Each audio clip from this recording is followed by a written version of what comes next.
So once again, just let your body be still, letting your mind and spirit come together in this calm, and begin to focus on your breath.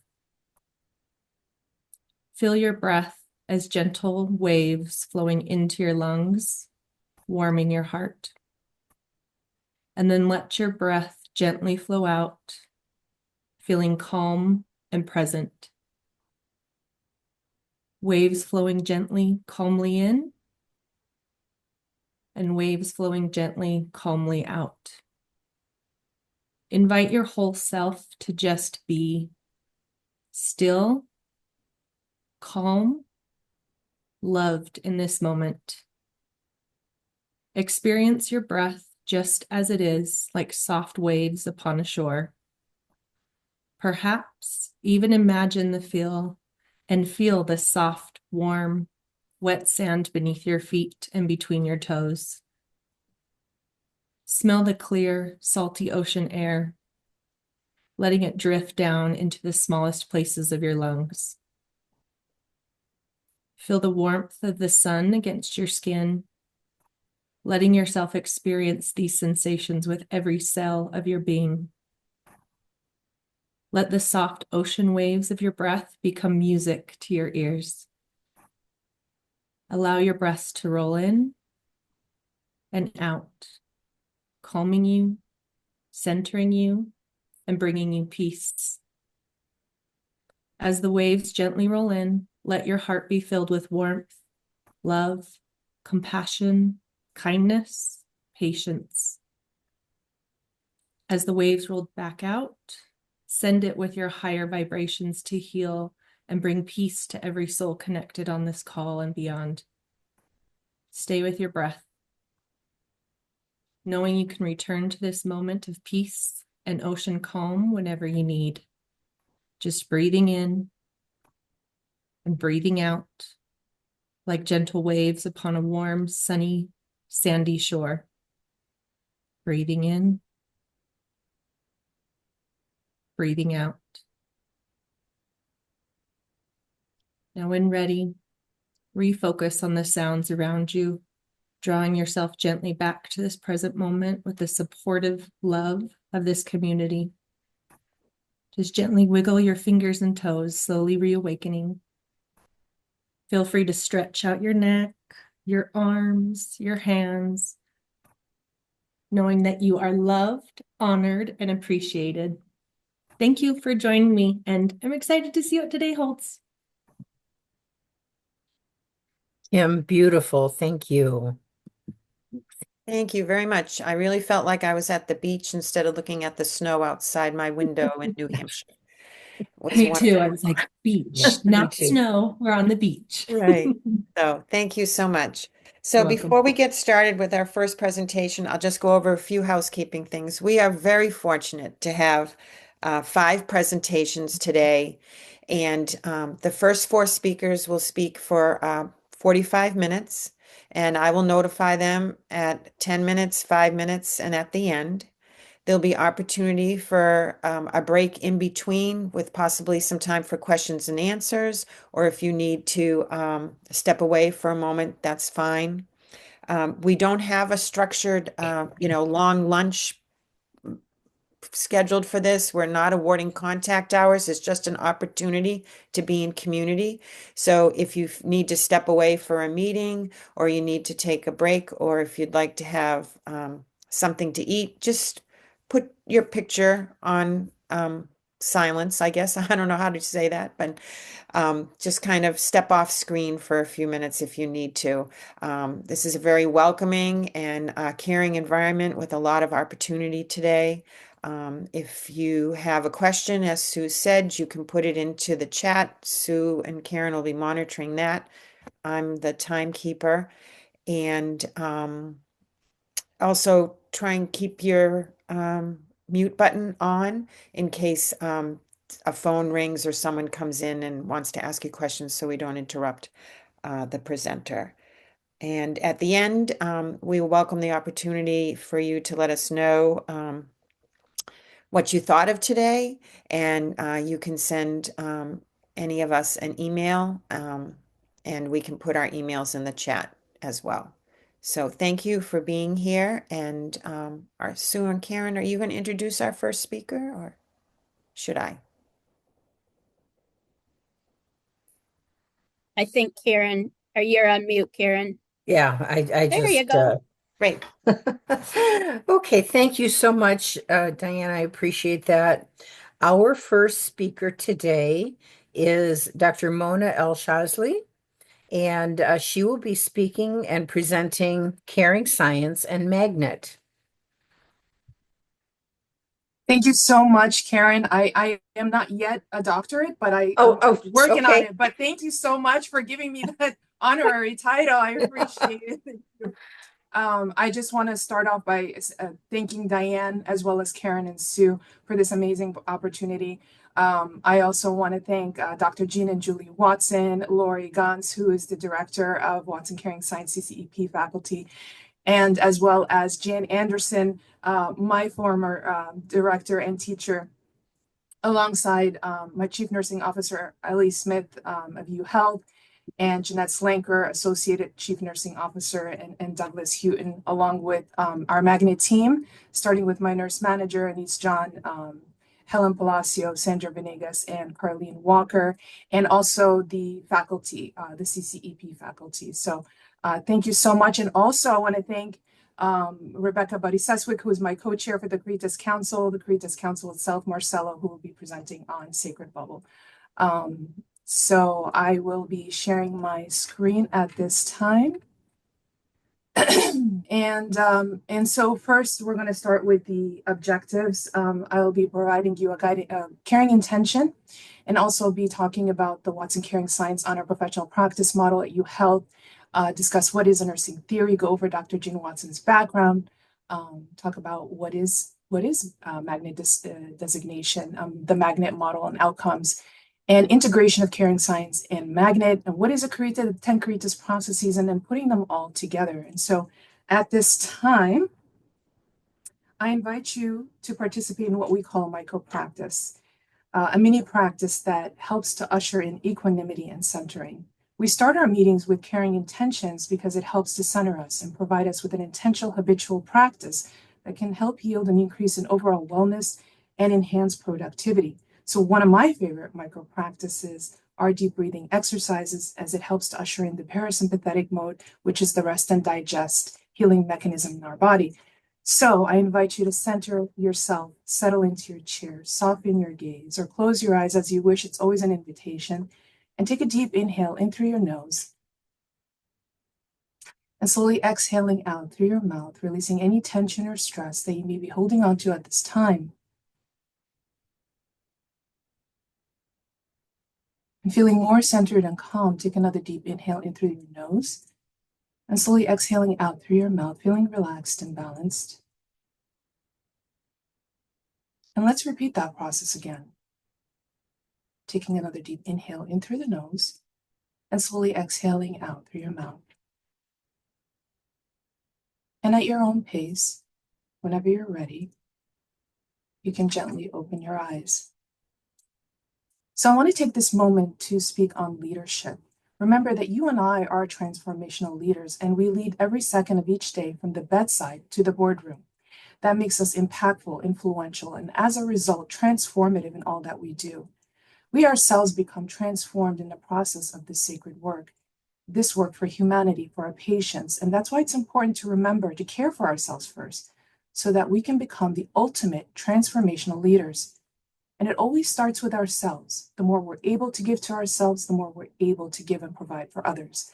This type of leadership inspires other leaders to be the best and do the best, leading from the heart with acts of loving kindness for self and others. It illustrates true authentic leadership, embracing and promoting compassion, enriching all environments, internal and external, and as we call it in caring science, biogenic, life-giving, and life-receiving.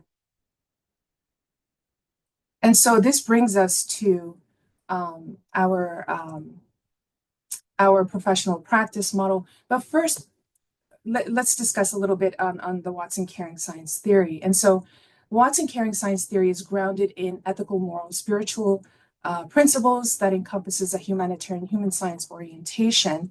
And the caring science theory is impactful as it provides a structured yet flexible approach that can help nurses connect with patients while also maintaining their own well-being.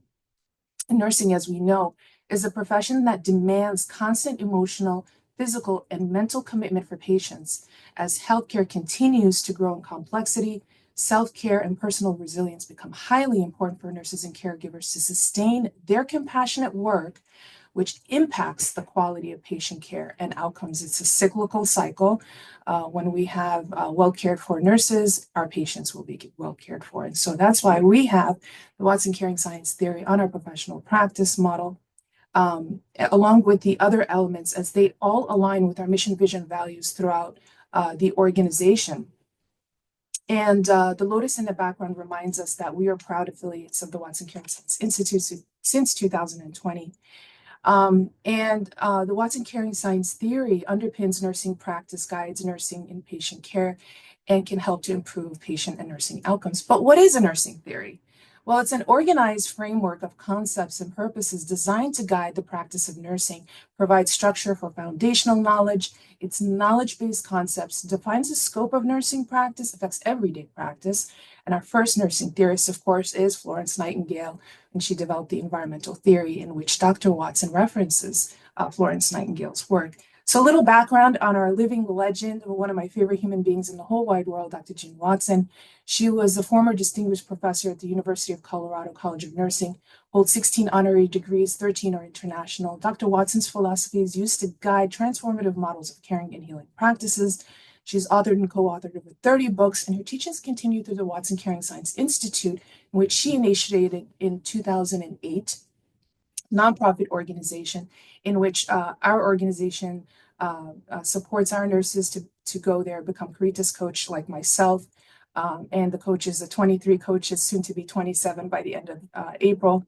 And there's a quote that I use in all my presentations on caring science. And it's really impactful and really focuses in on Dr. Watson's work. The being is just as important as the doing, as it completes the whole healthcare model for patients.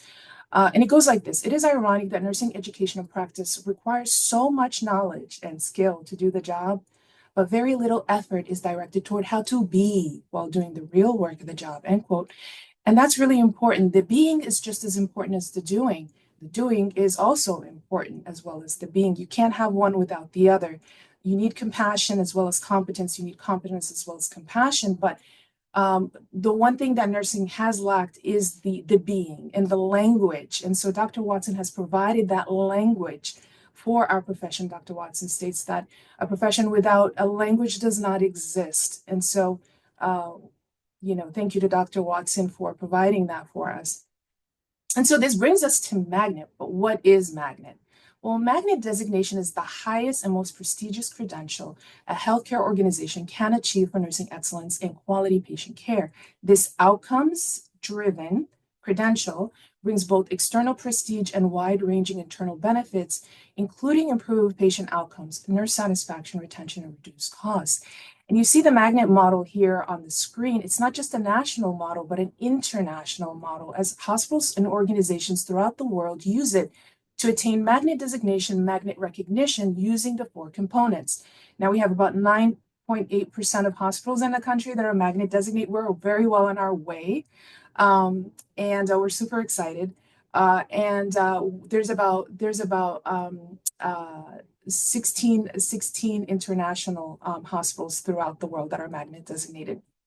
And so the first component is transformational leadership. Well, nurses throughout the organization are transformational leaders as they walk into their workplace, workspace, and they transform their environment through their strategic planning, advocacy for nurses and resources, visibility, communication, succession planning, and mentoring. And so for structural empowerment, it's about empowering our nurses.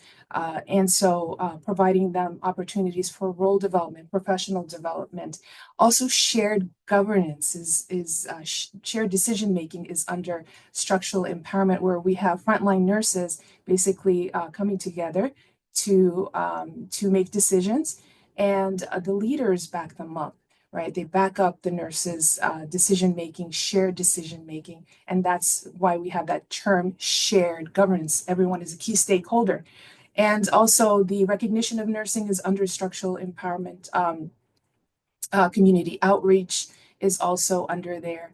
BSN rates, certification rates, attaining higher status of education. Exemplary professional practice is the next component, and this is the largest component out of the 5. It's about what nursing can achieve, what nursing can be, and as we know, nursing is versatile.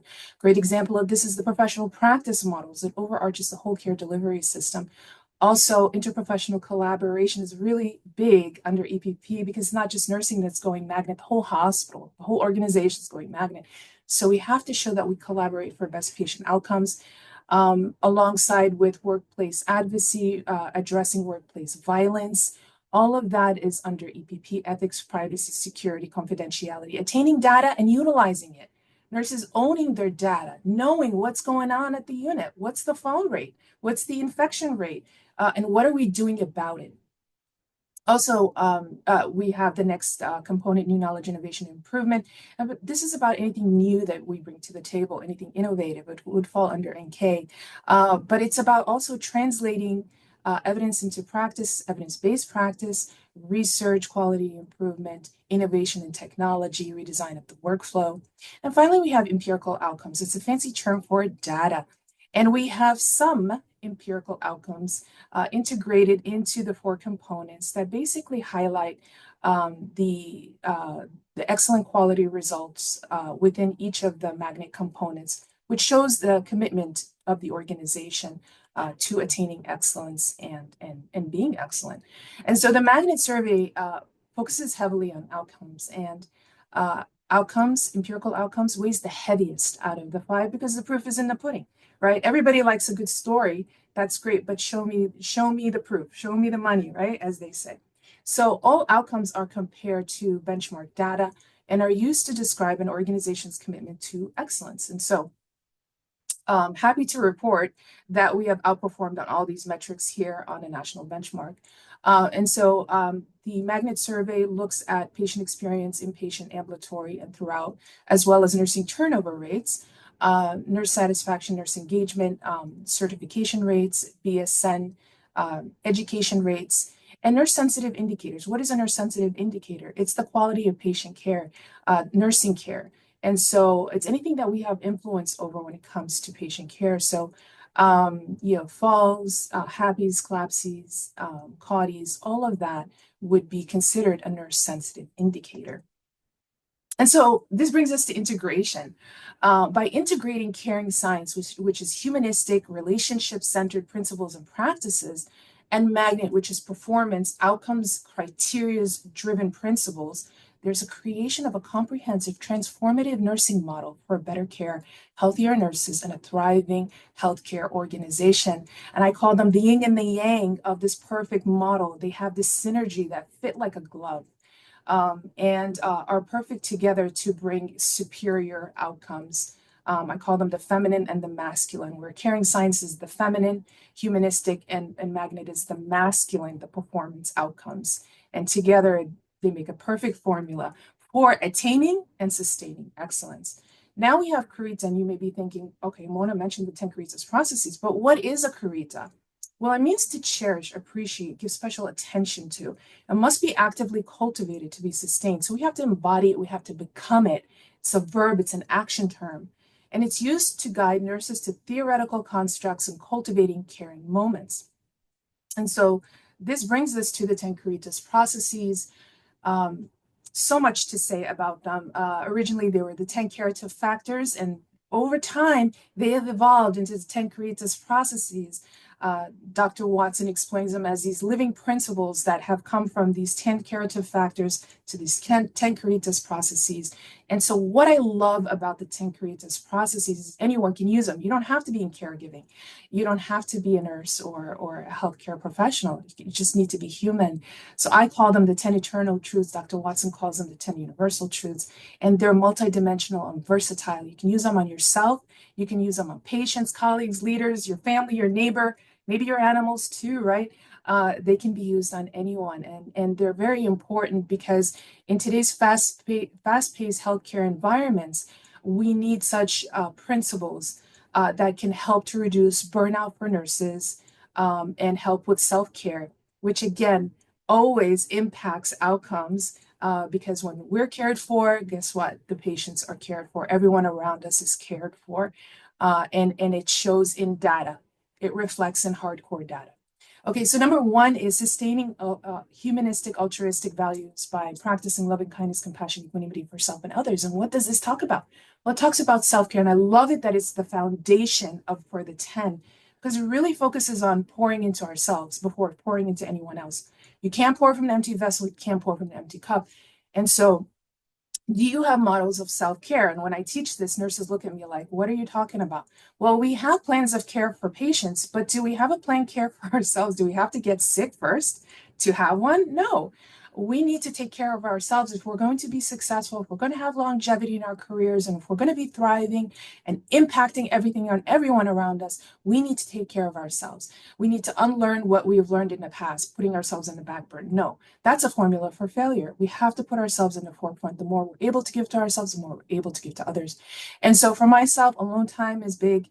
I'm a loner. I love alone time, yoga, deep breathing. But just a cup of coffee, that's my micro practice, these mini practices that I had mentioned before in the caring intention that really help to usher in wellness, mind, body, and spirit, and bring the Caritas processes to full life.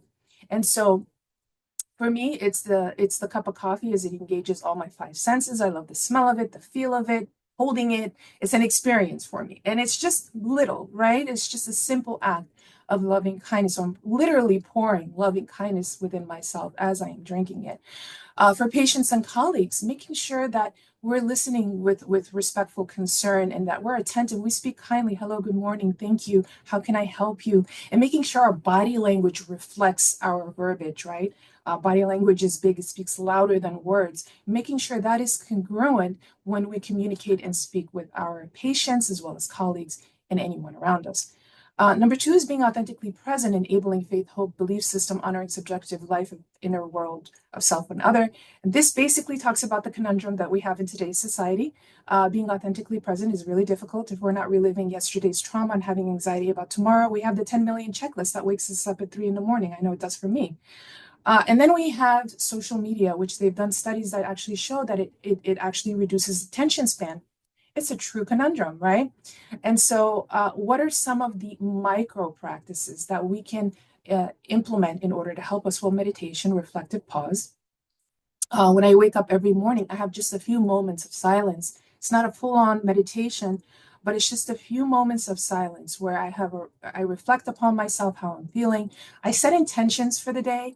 So setting intentions is really important. Setting intentions before accepting a patient assignment, before going into an important meeting. Right before I went onto this lovely platform, I blasted everyone with love, and blasted this whole day with absolute wondrous success. So that was my intention for this meeting and for the day. And for patients and colleagues, promoting intentionality with human connections, being there, looking at patients in the eye, and colleagues, right?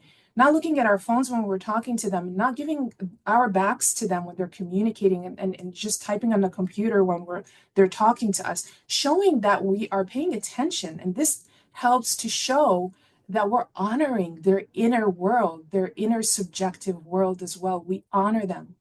And so that is really powerful practice, micro practices, these little acts that have such a huge yield of impact. Number 3 is being sensitive to self and others by cultivating our own spiritual practices, going beyond ego self to transpersonal presence. And this basically talks about, the self that you learn about is every self. It's the universal self, as Dr. Watson teaches. And I can only meet you at the level that I meet myself. So if I meet myself at a deep level, I'll meet you at a deep level. But if I meet myself at a shallow level, I can only meet you at a shallow level. And that's why it's important to do the work. But on who? On ourselves. Why? Because when we work on ourselves, we work on others. We are the first reference point of relationship. We are a mirror to the outside world. And when we work on ourselves, learn more about ourselves, guess what? We learn about everybody else because we're not that much different. You unzip this bodysuit and we're pretty much the same. We have the same electromagnetic energetic field underneath that is the same like anyone else. It's just this bodysuit that just confuses others to think that we're so different, but we're not. And so practicing self-reflection through journaling, prayer, meditation, any artistic expression helps to bring that internal world up and about. It helps us to learn about who we are so that we can connect with others. For patients and colleagues, well, honoring them, accepting others as unique, beautiful beings worthy of respect, even if they're not our favorite people, right?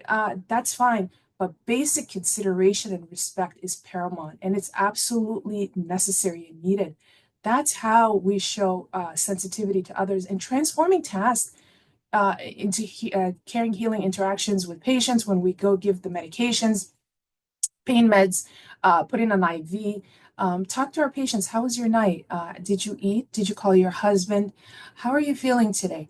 Transforming these tasks into caring, healing interactions. Same thing with our colleagues, maybe going while we're at work, maybe taking a lunch break with our colleague, doing some activities with them, transforming tasks into caring, healing interactions that helps to unite us and helps us to understand and connect and be sensitive to others, going beyond that ego self, seeing beyond the physicality and going and impacting that mind, body, and spirit. Those are also powerful micro practices. 4 is developing and sustaining loving, trusting, caring relationships. And this basically talks about keeping our own words to ourselves, keeping our own promises to ourselves. A lot of times we break our own promises. And communicating kindly with oneself. And they've done studies on those who actually keep their words and promises to self and speak kindly to self. Those are more happier. They're happier in their lives and are also more successful. And there's no wonder, right? But if we don't do these practices, how can we provide that for anyone else? Again, we are the first reference point of any relationship. And for patients and colleagues, making sure that we communicate directly, say what we mean what we say, not to speak in between the lines or, say the opposite of what we mean, right? How can we build a loving, trusting, caring relationship if we do not hold our own words, if we're not true to our own words? If I say I'm going to be here at 9 o'clock, I need to be here at 9 o'clock so I can build a loving, trusting relationship with the other. And that's why we've been voted 20 years in a row as the most trusted profession by our patients. Also refraining from gossip because we know gossip ruins any personal or professional relationships, and holding space, as Dr. Watson would say, holding space for those who are going through troubling times, sending them healing prayers and energies. Number 5 is allowing for expression, positive and negative feelings, authentically listening to another's story. And this basically talks about embracing the negative as well as the positive. What do you mean, won't I embrace the negative? What? Well, negative feelings are really alert systems. They're signposts. They basically are trying to alert us, to help us to get from this, stuck in the mud situation to a happier place. But we have to be open. We have to let the inside emerge, right? The feelings come up so that we can help to resolve them instead of going on Amazon buying something we don't need, or go on TikTok and watch a silly little, show or whatever, which we can do. Yeah. But dig in, delve in, lean in. That's where the magic is.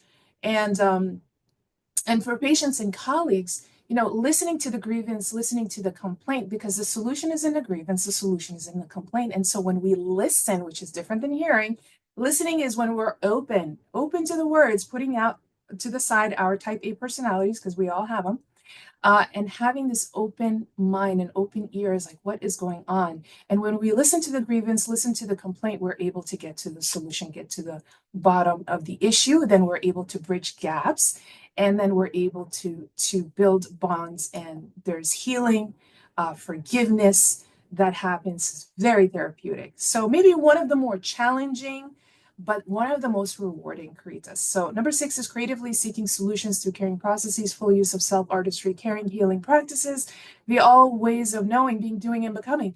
And this basically talks about asking quality questions leads to quality answers. If we're having a challenge, for example, personally, if we have a new job and it's far away, perhaps waking up earlier, leaving earlier to avoid traffic to get to work, right? Finding these creative solutions to get to our endpoint. And it's the same thing with patients and colleagues. Patient has a new illness diagnosis treatment plan.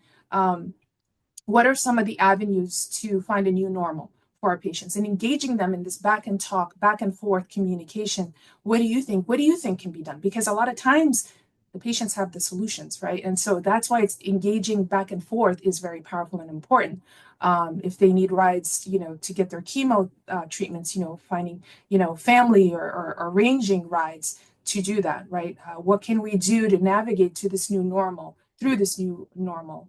And with colleagues too. And I love this for our nurses and the unit-based practice councils and councils. What are the challenges? Where are the gaps? Bring them to the table and let's have this creative brainstorming session to find the solutions, bring the solutions to the table so that we can resolve them. And that's another powerful example for this Caritas processes. So number 7 is engaging in transpersonal teaching learning within context of caring relationships, staying within others' frame of reference, shift towards coaching model for expanded health and wellness. Well, this basically starts with the self, right? As all of them do. What do we do to engage ourselves in transpersonal teaching learning? For me, when I wake up, I tap in and say, hey, how you doing today? Are we more tired, more dehydrated? Are we foggy brain today? What's going on?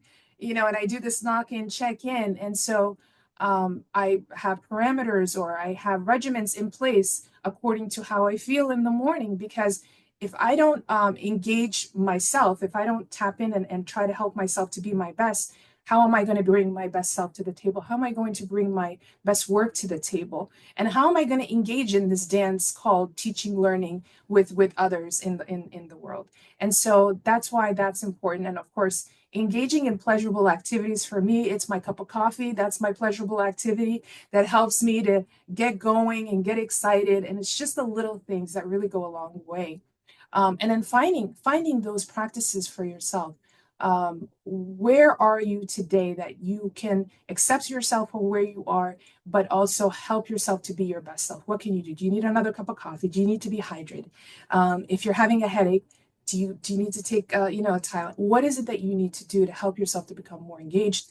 And then for patients, we basically understand where they're at, right? We communicate with our patients, we learn our patients so we can learn about our patients. What do they know about their illness diagnosis treatment plan? Are we at their frame of reference? Are we speaking the same language? And then meeting them, tailoring our work, our delivery, so that we can get them onto the road of recovery. Same thing with our colleagues. Some of our colleagues like jokes and like to laugh and like to, giggle all the time. And some are more serious. And so, approaching others as accordingly, right? We're not going to be going giggly and with jokes with our serious colleague. Meeting everyone at their frame of reference and understanding. And that's how we're able to engage in this back and forth in this teaching learning context and being in this dance of life where we're the teacher and the learner, and we're engaging with ourselves as well as everyone around us. Number 8 is creating a healing environment at all levels, subtle environment for energetic, authentic, caring presence. And this basically talks about we are the healing living environment, creating the outside environment. That's why the 7 Caritas processes are so powerful, because they lead us to this. We continue to do the work. We are doing the work. And our thoughts, words, choices, belief systems are the healing living environment that impact the outside environment, penetrating through. Wherever I go, I bring this environment with me. I go home, I bring this environment. I go to Alaska, I'm going to bring this environment with me. I'm going to impact everyone around me with my words, thoughts, choices, and belief system, this energetic field within. Remember, this is a bodysuit, right? And the energy within is what impacts out. And so I always use the example of living legends and also legends that have gone beyond this time period. So Dr. Jean Watson and Mother Teresa, Gandhi, all of them, are this.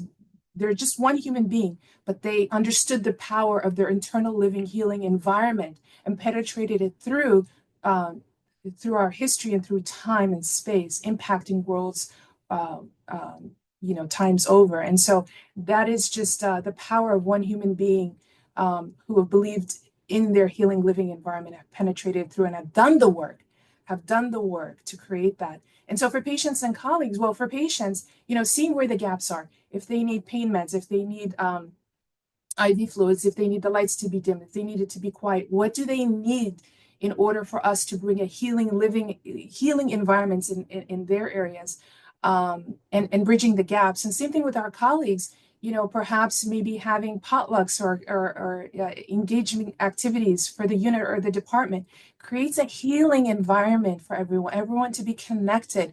And that impacts outcomes, it impacts our well-being, and it impacts patients' well-being as well as outcomes at large. And so number 9 is reverently assisting with basic needs, the sacred acts touching mind, body, and spirit of the other, sustaining human dignity. It talks about that we all have unique needs, the whole world, right? We need to eat, we need to sleep, we need to drink water, but we all have our own self-unique needs. And as we grow younger in years, right? As we grow younger, our needs change. And so some of us are on pain meds, some of us are on diabetic, some of us are on heart disease meds, we all have unique needs, and to tend to that, because again, how can we bring our best selves if we don't care for ourselves? We need that to function. And that's sacred. Those are sacred acts. And we have to see ourselves like everyone else. Everyone else we put on a pedestal and care for, but we need to do that for ourselves too.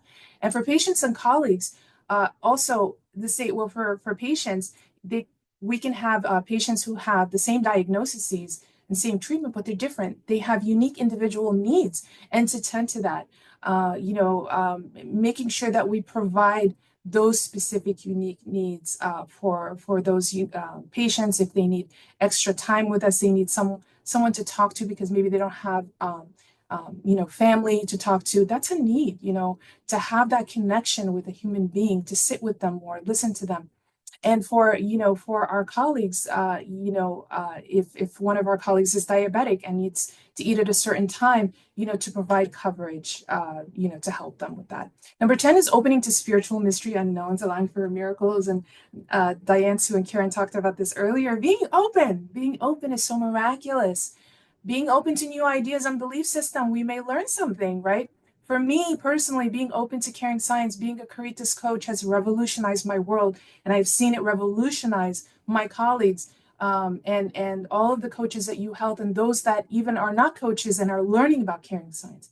It is revolutionary. And so being open to new belief system, to new ideas, saying yes to a concept can revolutionize your world, change your world, and change the world of those around you. And for patients as well, being open to their ways of being. If we have patients, who are devout Catholics or Muslim or Jewish and how they do different things, we can learn a thing or two, that may actually enhance our livelihood, and the same thing with our colleagues is, some of our colleagues are, strict and have regiments and, have strict way of doing things. Well, we can learn something from that. Being open to how others communicate and function and do things can be very powerful for our transformation, for their transform, and it also shows them that we have respect, consideration, and that we care for them and we consider them. But putting it all together by unifying the Watson Caring Science theories into 10 Caritas processes with magnet components, principles, healthcare organizations can cultivate environments that not only meet high standards of nursing excellence, but also prioritize the holistic well-being of nurses, leaders, patients, and staff. And thank you so much for having me. I think I'm 2 minutes over. I do have a QR code for you to scan, please. If you can it's just 2 questions. If you can answer, I'd really appreciate it. And also we'll be sharing that with Diane as well as Sue and Karen. Thank you so much. I appreciate you. Thank you. Thank you. Thank you, Mona. We actually have 10 minutes. You did an amazing job sharing all that information. And I put my timer on. And so if people have questions, we could take down maybe the slides so that we could see people. Make sure you get that QR code if you'd like to answer a few of Mona's questions. And we have an opportunity to ask questions of Mona or to share our thoughts about what Mona discussed. Yes, please. Mona, I have a question. This is Kim. Yes. Yes. Hi, Kim. Hi. Thank you so much. I am No, thank you. in Thank you awe. for that I'm exercise earlier. I'm It really taking helped me. notes. I love that so much. But I am just wondering, because I know you where you work, you've put in so much energy and passion to this. Where did you start what did you see as like the most important starting point In what specifically? in bringing this to your organization and where you work and others?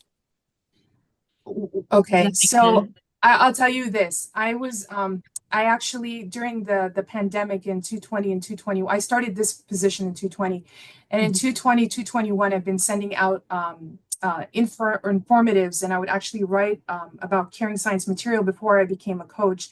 And I told my nurse manager at the time, I said, I have to be a coach. I have to, I just know it. I have to be a Caritas coach. You got to put me through this. And I was actually on a waiting list. I just knew intuitively that this is powerful work. This is transformative work for myself and others. And I couldn't wait to get into the course. And of course, we started the Caritas Council in October of 2020. My co-chair is on here, Rebecca Budyszewick, and Marcelo is also a valued council member. But I just knew intuitively that this is something that will revolutionize every nurse and every caregiver and leaders as well. And so proud to share that, our leaders, Ellie Smith, who's the chief nursing officer, led by example as a Caritas coach, and as well as our associate chief nursing officer, Jeanette Garcia Slanker, too. And so they led by examples, and they lead by example. And so for me, it was more intuitive than anything else. That's a short answer. But of course, with the literature out there and the data now that I see, that this impacts anyone and everyone and every organization, and including ours. And so I hope I answered your question. Yes, thank you so much. No, thank you, Kim. Yeah, Mona, this was a wonderful example comparing how each practice can impact yourself and how to transfer that self to patient and colleagues and others. It was a very well done presentation. And I think, much to Kim's point, when people reach out to me and ask, how can we implement this in our organization? I think Mona's communications, which she demonstrated when Miami got recognized also with a Lotus recognition. But I tell people about the Caritas councils or the caring and action teams, part of a nursing practice council, a little subcommittee, get people to become coaches or find those people like Mona shared that are passionate. And that's how you can create, that ripple, that pebble in the pond, and start getting the word out if it's something that an organization wants to use in a professional practice model of their curriculum. So great presentation, Mona. Anybody else have any questions or comments? Mona, I just want to thank you so much. As you were speaking, I found myself relating and resonating with so much that you said, and it just really touched me, and I appreciate that so much. Thank you. No, you're welcome. Thank you, Karen. Thank you. Yeah. I love the work, and very passionate, and very, very proud of our team members, very proud of our leaders, very proud of my two that are on here today, Marcelo and Rebecca, who will be presenting on Sacred Bubble. Just the work that's coming out is so revolutionary and so impactful and so powerful. And it's healing. I've seen what it has done for us. We have such a close bond, Marcelo and Rebecca and I, and the council members, the council that we've created at UHealth, we're all just so close. And Caring Science has done that for us. And that's so powerful, because you don't, you don't find that every day. You don't find that every day. And so when you have nurses and leaders just having a close bond and coming together because of Caring Science, there's something to that. It's this binding web that keeps us together, and there's this common understanding, and we're building this strong foundation to help other leaders, other nurses, other caregivers, and who knows, and through Dr. Watson's work and everybody involved, takes a community, takes everyone to put their hands together and create this net of a healing net for self and all, from self to systems, as Dr. Watson would say. So just really proud to be a part of it. You know, I believe in the work very much, and just looking forward to continuing and helping as many as I can along the way. Yeah, so thank you. Just two Mona, things. oh, go ahead, Marcelo. No, ladies first. Ladies Oh, first. I was just going to thank her for the presentation, and I agree with everything that's been said, no doubt. I just wanted to tell you this is very timely because there's quite a few organizations that I know that actually are represented here going for Magnet, and or have been on the journey. So this is very timely for them as well. Thank you so much. Right. Thank you, Sue. Looks like Lynn had a question, and then Marcelo, since you want to be ladies first, go ahead, Lynn. Of course. Not a question, just a comment, like everyone else. But what I particularly loved, Mana, is the way that you presented the theory, and you just really captured the heart and spirit of it in everyday language that folks can understand. So it's not this highfalutin theory, because so many times you hear people say, well, I don't know how to use theory, you know, and you just brought it down so beautifully and authentically and captured it in a way that everyone can understand. So thank you so much. Thank you so much. Thank you, Lynn. Thank you for saying that. I appreciate it. Thank you. Just, I just wanna say regarding when you talk about the council, yes, it's a beautiful time to meet. We all work together, but I just want to recognize that everything starts from you. We follow your lead. So the council is alive because of your persistence, your hard work, your dedication, time that you have aside to talk to the different members in their own time. This is me. So, so that is why we are growing and we are moving forward in this. And I'm not wonder why you're faculty on Caritas program, because you know this from your heart. Beautiful. Thank you so much. Thank you so much. Believe me or not, and this is for everyone, Mona didn't share with me the presentation. So we talk about her presentation, we talk about our presentation, but she didn't disclose the slides. And I love the way that you merge Magnet within caring science. Beautiful, impeccable.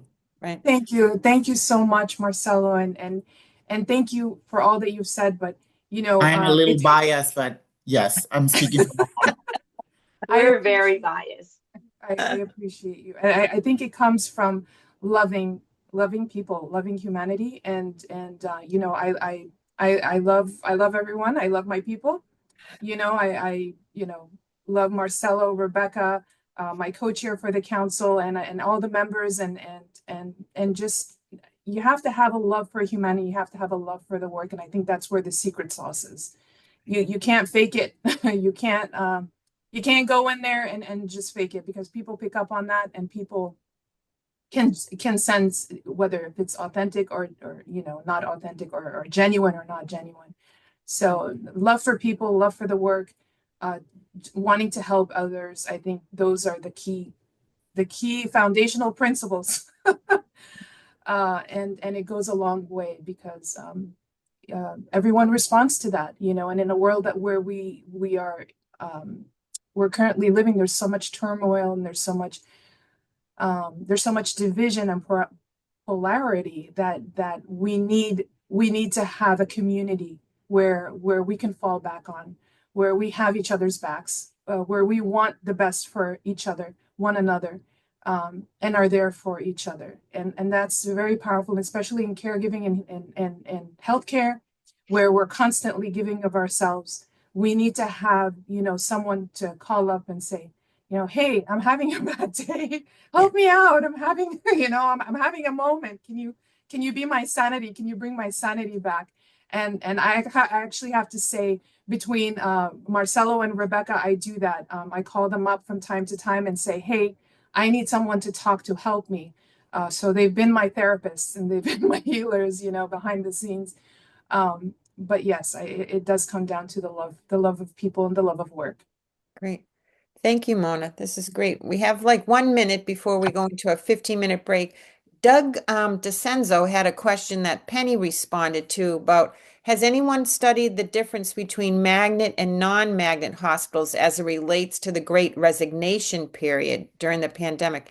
He was curious to know if the RN turnover was less in magnet facilities, and is there the same question relates to quality outcomes. And Penny nicely responded to that, that there has been some demonstration of difference between magnet organizations. Does anybody have a resource or a comment that they'd like to share with Doug before we pause for about 10 minutes? Diane, I know that magnet hospitals that are affiliated with the Caring Science Institute tend to have better outcomes generally. Whether nurse or patient outcomes, because the caring science theory helps, it is in a seamless alignment with the magnet principles and components and the magnet program. And so for the pre-pandemic or pandemic, I would have to look into that, but generally speaking, caring science affiliates tend to do better with their outcomes and for attainment of improved outcomes as well as sustaining them. Great. Thank you, Mona. All right. Well, that brings us to 11 o'clock. And if people need to step away for a few minutes, that's fine. Our next presentation will begin at 11:15. So people can take a pause, or if they want to chat amongst themselves. We have 46 participants here now, which is wonderful. And we're happy to have those who have just joined us recently. And our next speakers will begin at 11:15. Perfect. Thank you so much, Diane. Mona, Yes. Hi, I Rebecca. wasn't sure. Hi, you know what? It never fails. Every time you say it, it like captures me. You always, I wanted to mention it to you. It's just so amazing that in the very beginning you were talking about making healthier nurses. Like this is making healthier nurses. And I mean, I want you to take your break, but just that's a big part of especially on the magnet journey, having Caritas as part of the magnet journey to make healthier nurses. Absolutely. So, Yes. They go together, you know. Caring science definitely brings the humanistic relationship from self to system to the table, so that you know, magnet, which I call the masculine, because it's criteria performance outcome focused. yeah. You know, really focuses on that attainment. But caring science focuses on the self-healing, the personal healing, and radiating it from the self out, patients and colleagues, and helping with the reduction of burnout and increasing well-being and self-care. So and that's what we've been doing, Rebecca. Yeah, but thanks for mentioning it. I think like it's so important to always mention, and you always are on point with it. Like it's the caring, but building a healthy nurses is the only way, and then you get good things from it. You get retention from it, right? And we get better outcomes. Nurse retention, yes, absolutely. At the top looking down, the bottom looking up, it has to be all on the same platform. But go ahead and take your break. But I just want to thank you for, you know, always mentioning healthy nurses, so important. And that's what this does. This is what it's done for me too, through you. You know, keep me leveled and you keep me leveled too. We keep each other. Yeah, like let me step back and be like, bring down, you know, it's, everything's resolvable. And if not, just take a minute. So great presentation. Thank you so much, Rebecca. Thank you. Thank you. I wanted to just make a comment on Mona's presentation. It really touched me, and I totally understand that feeling that you get of having partners that you work with. And I would have to say that Penny and Anne are those partners for me. Every time we come together and work together on Caritas, it is the most loving, wonderful experience that anybody can imagine. So it is really an honor for me to introduce these two wonderful women. Dr. Anne Claire von Heune is a distinguished leader. She bridges the disciplines of law and nursing, holding a Doctor of Law and a Master's of Science in Nursing. And yet, what she speaks of the most and is most proud of is being a Caritas coach. She is deeply committed to integrating Dr. Jean Watson's human caring science into nursing and beyond. And she strives to cultivate a culture of compassion, unity, and belonging. Through her work as an undergraduate nursing faculty, she empowers future nurses to practice with empathy, resilience, and authenticity. She fosters strength and healing within our profession. Her dedication extends beyond the classroom. She ensures that human caring remains at the heart of her community, inspiring others to embrace caring in their professional and personal lives. And I'm also going to introduce Dr. Penny Beattie, who is a dedicated nurse leader with over 45 years of experience, including 30 as a leader. Her clinical background spans med-surg, pediatrics, ICU, emergency department, and flight nursing. And Penny proudly served in the U.S. Air Force Reserves for 10 years, including active duty in Desert Storm. She has held leadership roles such as Chief Nursing Officer, Associate Chief Nursing Officer, Service Line Administrator, and Emergency Flight Services Director. Now, as an assistant professor at the University of New Mexico College of Nursing, she shares her passions for patient care with future nurse leaders in our D&P Nursing Administrative Leadership Program. She earned her D&P from University of Pittsburgh and her MBA from University of New Mexico. She and her husband enjoy the rural life. They have a little piece of heaven, is what she calls her home. It's outside of Albuquerque, where they cherish time with their family, which includes her adult daughters and an adult stepson. So it is my pleasure and honor to welcome them as we get started with this presentation.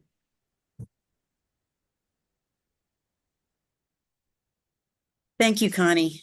And thank you, Penny. And thank you all. We are full of gratitude today to be able to share our hearts. And all three of us are educators now. And all three of us, our hearts belong to our students. So with that thought, we'll begin.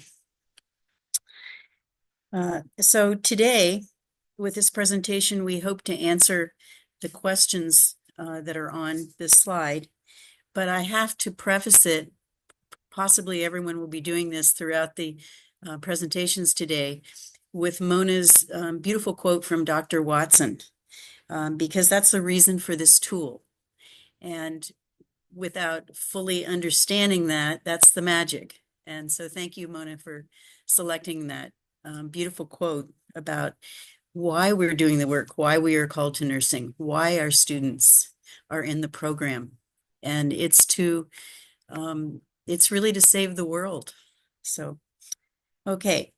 We've developed a reference guide or a tool titled the Caritas Clinical Experience Tool. And that actually it describes and applies each of the Caritas processes with connected student goals and actions. And that's the hard part. And I think that was alluded to in the chat and also in the last presentation by Mona. It's very difficult. It's very difficult to take even such a beautiful and magnificent theory, and how do you integrate that? How do you inspire students to use it? And the answer is really that it's not a PowerPoint. It's not something that they can learn necessarily. They have to become. And so I think that word become and the word being is what we are, that's our goal. And that's what we hope for the students. So we're guiding them through our own hearts and we're guiding them to have a transpersonal relationship with each client and with each nurse, which I believe is equally as important, and with each person that they come into contact with. So students can utilize this tool to identify, analyze, and evaluate which Caritas processes they're infusing into the client relationship. And, you know, students enjoy application tools. And so that often has been reported to me from students. Don't you have something easier? Don't you have something? They like games. And so I think that, and we all like tools. I like tools. So without the tool, it can be more of a challenge for nurses and educators and students to become Caritas infused. So in answering the question, how can this tool facilitate nursing students to have a Caritas infused clinical experience? I would just say that we're helping them to become Caritas leaders and carriers and first people. So clinical programs can prioritize a tool as an introduction into the clinical experience. They can use such a tool as a basis for pre and post conferences or discussions or debriefing. And programs historically have used nursing care plans. Then we went to nursing care maps or concept maps and many other types of educational tools, which will channel the learning into client application. But I had the thought, I always am thinking about what other things we can do to share caring. Why not develop a Caritas care plan? Just a Caritas care plan, or infuse the Caritas into the care plan. Why not a Caritas concept map? So there are other possibilities for other tools. There's lots of room. The second question is, how can we, as educational institutions, clinical instructors, preceptors, and hospitals contribute to their Caritas journey? And I partly answered that in the first one, but I believe that we do that by framing all things Caritas. Caritas should be infused into program and course objectives, teaching plans, and each course assignment didactically and in the clinical environment. So we use case studies, we flip the classroom, we can put it in exam questions, which I do, class exercises, course research, and everything should include a Caritas framework or influence. Nursing programs can train all levels of faculty, didactic, asynchronous, effectively, clinical. And we have to also talk about the preceptors and the people that are in the hospitals, which is where the last presentation came in handy. So clinical instructors can undergo specific Caritas training in order to empower and support students, and hospital preceptors can further include it in their training in the residency programs and in their specific training programs as preceptors. Administrators have to be, I think, on board in order to facilitate the integration into their nursing managers, into programs, and to nursing staff. Question number 3, what are collective benefits to students, to clinical teams, hospitals, and clients?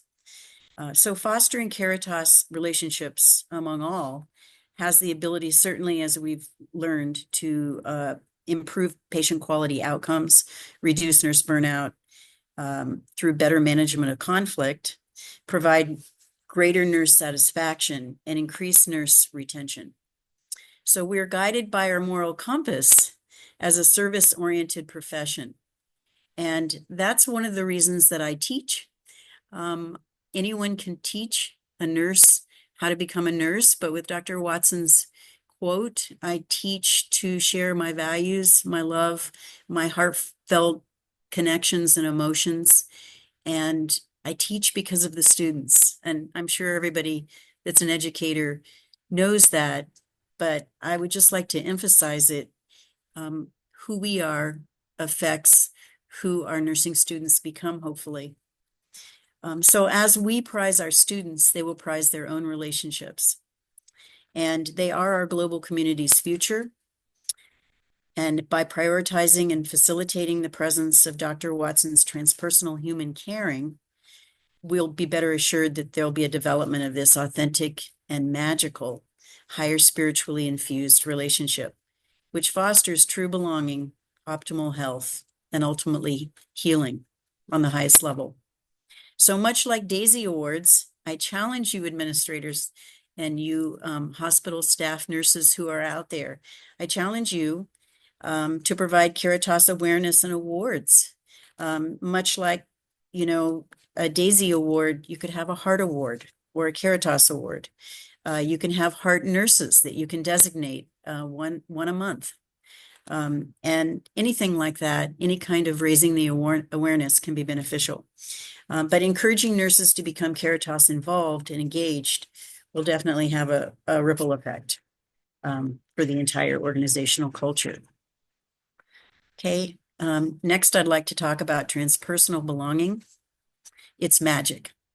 It's pure and unadulterated magic. It has transformed my life, and it's Caritas process number, Caritas process number 10 is being open to magic, being open to miracles. And that was talked about so beautifully and lovingly by Mona. But Caritas number 10 is achieved, I think, by transpersonal relationships. So Dr. Jean Watson's transpersonal human caring, as we know, is the foundational construct for the caring relationship between nurse to client, student to client, and student to nurse and nurse to student. It is, in fact, a foundational construct for all human relationships. Our students in educational institutions and clinical rotations and healthcare facilities and all other places are nursing's and our global community's future. So Dr. Watson's 10 Caritas processes comprise the pathway to transpersonal human relationships. This relationship is beyond an individual's sole control. So it is something that is open to happening miraculously at some unknown point, an unpredicted point. And we've all experienced that. Something happens that changes the nature of the relationship between us, especially when there's conflict. The potential to ultimately change, not just to enhance, not just to achieve professionalism, which is very separate, but to share our being with somebody else is precious. So something magical does occur. And what is that? That's the universal consciousness of love, Dr. Watson's construct. So time and space are transcended and magic occurs, and in giving, both sides receive. So just as nurses are called both intrinsically and extrinsically to serve, we have this underlying moral obligation, which Dr. Watson has explained. It's the call of nursing. It's the call to serve. So there's a higher level of obligation, of moral obligation, that is behind Dr. Watson's theory of human caring science and universal caring science. And we must not forget that, and we must share that with the students. And so it's through this tool. You're wondering, where's the tool? It's coming up, I promise you, very soon. But it's part of the structural framework and purpose of nursing. So therefore, it's a moral commitment for hospitals, nursing programs, magnets are already doing that to foster it. So meeting the transpersonal needs of the client fulfills the needs of the student. These are the intrinsic needs to serve, to love, to belong, to care. A distinction must be made with students that caring about is different than caring for. And so we don't want the tool to be used as sort of a means to an end, or we don't want it to be copied or recalled or memorized. But through doing those things in the application, the hope is that our students will become true carers true carers who care. But both are connected, but caring for clients without authentic love and dedication beyond self is more occupational nursing than professional nursing. So the second statement here is meeting the transpersonal needs of the client inspires the nurse to do more, desire more, and be more. And I liken this to being in love. So when you find somebody, whoever that may be, that you care about, and in the early phases you become in love, but with Caritas you stay in love.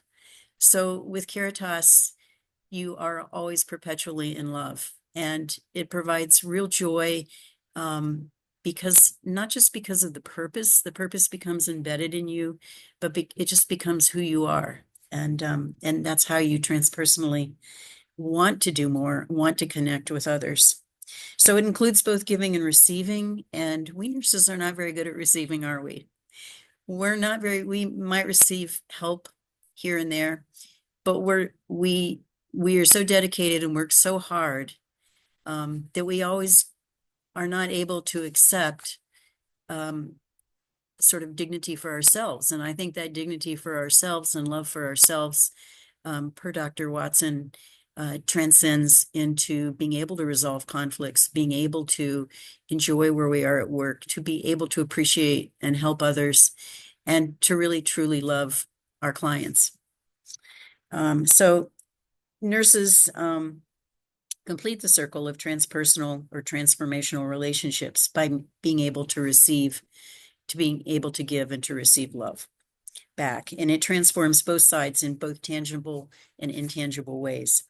So the fourth statement is that it has a ripple effect. So transpersonal belonging. So notice I'm saying belonging and not just relationships, because I think that's the number one goal of everyone across the universe, is to belong, to connect to each other. I don't think that we're solitary creatures. I think perhaps because I was an only child, perhaps I've always sought out other people. But I think deep at the heart of each of us, we have a need for human belonging. So the environment that we can create through our love and our caring, through our students, affects everyone and can move mountains. Hate can be transformed into love. Okay, so then I'd like to go on and talk about Caritas based on the idea that caring and love can make healing professions more life-giving and life-receiving. Again, a key part of Dr. Watson's theory. So students should experience love and compassion for patients and families throughout their clinical experiences, in addition to the science of nursing. I think that although love and compassion and the Caritas processes are truly a part of the science of nursing, most often they're viewed as separate. And I see this in the nursing program. I see us talking about caring as something additional instead of something foundational. And so I think it's beautiful that some colleges, Unitek College, my college, Brookline College, has become a Watson Caring Science college, a Caritas college. And so I see such beauty and dignity in developing courses to that end, developing courses that aren't just stamped, but actually embody the theory. And to me, that's something so beautiful. So moving on to the actual Caritas tool, before we get to that, and it's coming up next, this is a beautiful tool that Connie found, and is so beautiful because it shows, it depicts all the different emotions that our students can see in their clients, in each other when they're working in tense environments. And so they need to be able to identify certainly and support the different diverse emotions, but they also need to be able to receive those which reflect client needs. So instead of just saying, I think he's angry. I think she's sad. She seems afraid, and to themselves, because certainly one can say to the actual client, you seem very angry. Can you share that with me? I'd like to know more. But you have to be able to receive that anger in an empathic way and feel that anger and feel that fear and become that person. And so we're teaching them, and this tool is so, or this is a tool in itself, I think, Connie. It's so beautiful because in looking at all these different things, it creates the bridge to be able to feel them. So Caritas then, I think, creates life and end-of-life fulfillment through loving kindness, openness, dignity, humility, hope, gratitude, and on and on. And more than anything, I think that Caritas creates a platform of unity. That's something that I think that we talk about, where all individuals are truly valued and truly treasured equally. And that there's room for that, that there's a potential, that there's a healing, authentic environment for that. Caritas number 8, that we have the possibilities open, Caritas number 10. Let's move on to the tool. Okay, so the tool, we weren't able to get the title up on the tool. So I think that I would just like to read what the experience tool is for the nursing student. Clinical rotations are framed by a Watson Caring Science Foundation. This is actually on the tool as a small, short, few lines above, because they are therapeutic in nature and purpose. In clinical rotations, faculty, students, and assigned preceptors should aspire to focus on the coordination and delivery of goal-oriented, authentic, self-reflective, transpersonal client care fostered through acceptance and loving kindness. So I'm not going to go through and read all of the Caritas that was just done. It was the best precursor for this tool that one could have ever hoped for. So thank you, Mona. And not only did you provide them, but you explained them and applied them, which is so needed. But I'll give you an example or two. And I think when a student is, I think that when a student is looking at this tool and using this tool, it can be used in different ways. And it contains 4 vertical columns of Dr. Watson's 10 Caritas processes, which are on the left, and then a description of each, which is the second column vertically. And the third column is an associated Caritas student clinical goal. And finally, an associated student clinical action. So the actions listed are deliberately more generally formulated, and I'll tell you why. I'll go into that in just a minute. But basically, they provide direction as to what to assess or evaluate in planning to meet the goal. And they provide room for the student to tailor it specifically to their own being, to their own self, to the being and the self of the client or the nurse or the family member or the child who's visiting and isn't quite old enough to be let in. So the student then will come up with the specific appropriate methods in which to achieve the goal. So there's more work to be done here. This is an application tool, but it doesn't give you all the answers. It insists and directs and guides the student to come up with some ideas for how to engage the tool with the patient. The tool provides mapping and guidance, but does not relieve the student of critically analyzing individual patient needs and finding solutions or specific actions to take. So the goals, the goal column, are student-centered, and the actions are client-centered but student-involved. Let me say that again. The actions, the student actions, are client-centered but student-involved. So one example, let's take Caritas number 5. That's one of my, number 10 is my favorite. But number 5 is a close second.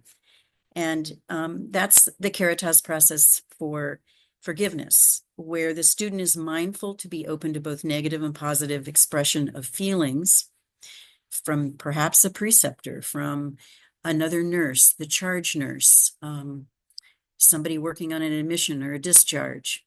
It can be anyone, but the student is mindful to be both open to negative and positive expression. But here, with this tool, the student can focus on a more specific action of holding space to be open to the client who is demonstrating anger. So here, as I mentioned before, the student can say to the client, "I see you are angry today. Would you like to talk with me about it? Do you have time to chat? Do you have a moment?" So here the student is not just listening, but is empathically hearing the depth of the client's feelings. The student can then transpersonally feel that depth. And so we're not just repeating something off the chart, we're trying to have our students be self-reflective and understand what is going on within themselves. So slide 10 is the next slide. So slides 6, 7, 8, 9 are the tool, but I'm going to go ahead and move forward. Can I just pause for a minute, Anne? We Sure. lost the screen share. Who was sharing the slide deck? It's not here anymore. That was Penny, and it was working beautifully. Right. There it is. Sorry, can you see it? Sorry, we just lost power at my house. We have some pretty strong winds, and I apologize. So, Okay. Anne, which slide do you want to be on? I apologize. I had to reboot. Yep, we can see it now. I think that this one's fine. I think we're perfect. Okay, So, great. Thank you. I thank you. apologize, everyone. No, I said how the winds have blown all of the beautiful plum blossoms off my plum tree, and I can hear the howling from inside the house. So, yes, it's a challenge. Okay, so actually, I'm sorry, the slide right before this is the Caritas student self-reflection questions. There we are. So these are questions, student self-reflection questions created to accompany the tool, because we thought, how do you get into a tool and how do you do that self-reflection part? And so we're still working on students to be feeling before they're doing. So the first question is, how do you see, hear, feel, and ultimately share heartfelt messages? So how do you connect with your patient? How do you show them that you care? And how do you even find those heartfelt messages? How do you even center yourself to receive those heartfelt messages? There's so much discussion in each one of these questions that it'd be great for a preclinical conference or a post-clinical conference, or even in some of the didactic classrooms. It'd be great for preceptors in their preceptor training to take a few moments and have them in a group effort, sort of not challenge each other, but I would say facilitate each other and really charm each other into coming up with some ideas for this and sharing. And through that sharing, again, you become, because we all have so much to offer each other. So the second one, how do you actively pursue a positive interest in all individuals? Well, you have to try to let go of biases and prejudices and preformed thoughts or feelings, and you have to address those. You have to recognize those. So but notice the word positive. So I think positivity is so important. Certainly positivity is important in professionalism, and having a professionalism tool is very useful for this. But I think that having a framework for positivity bridges you from where you are now as a student and to where you're going to be Caritas infused. So I think that positivity is part of Caritas number 10, being open. And so I think that positivity is very important. How do you think of ways to hold space for all others? Are you open to change? Are you open to magic? You can see me infusing Caritas number 10 everywhere. I told you that was my favorite. So, but how do you hold space for all others?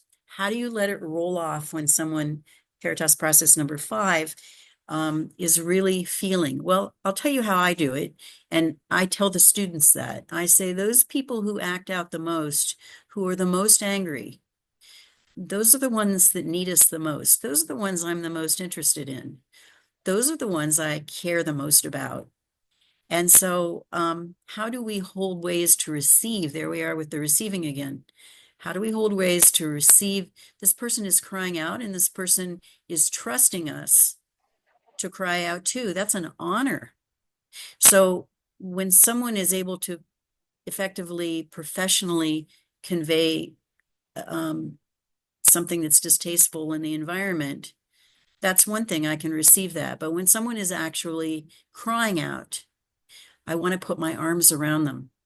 I want my heart to envelop their heart. And that's what motivates me to hold space, just hold space.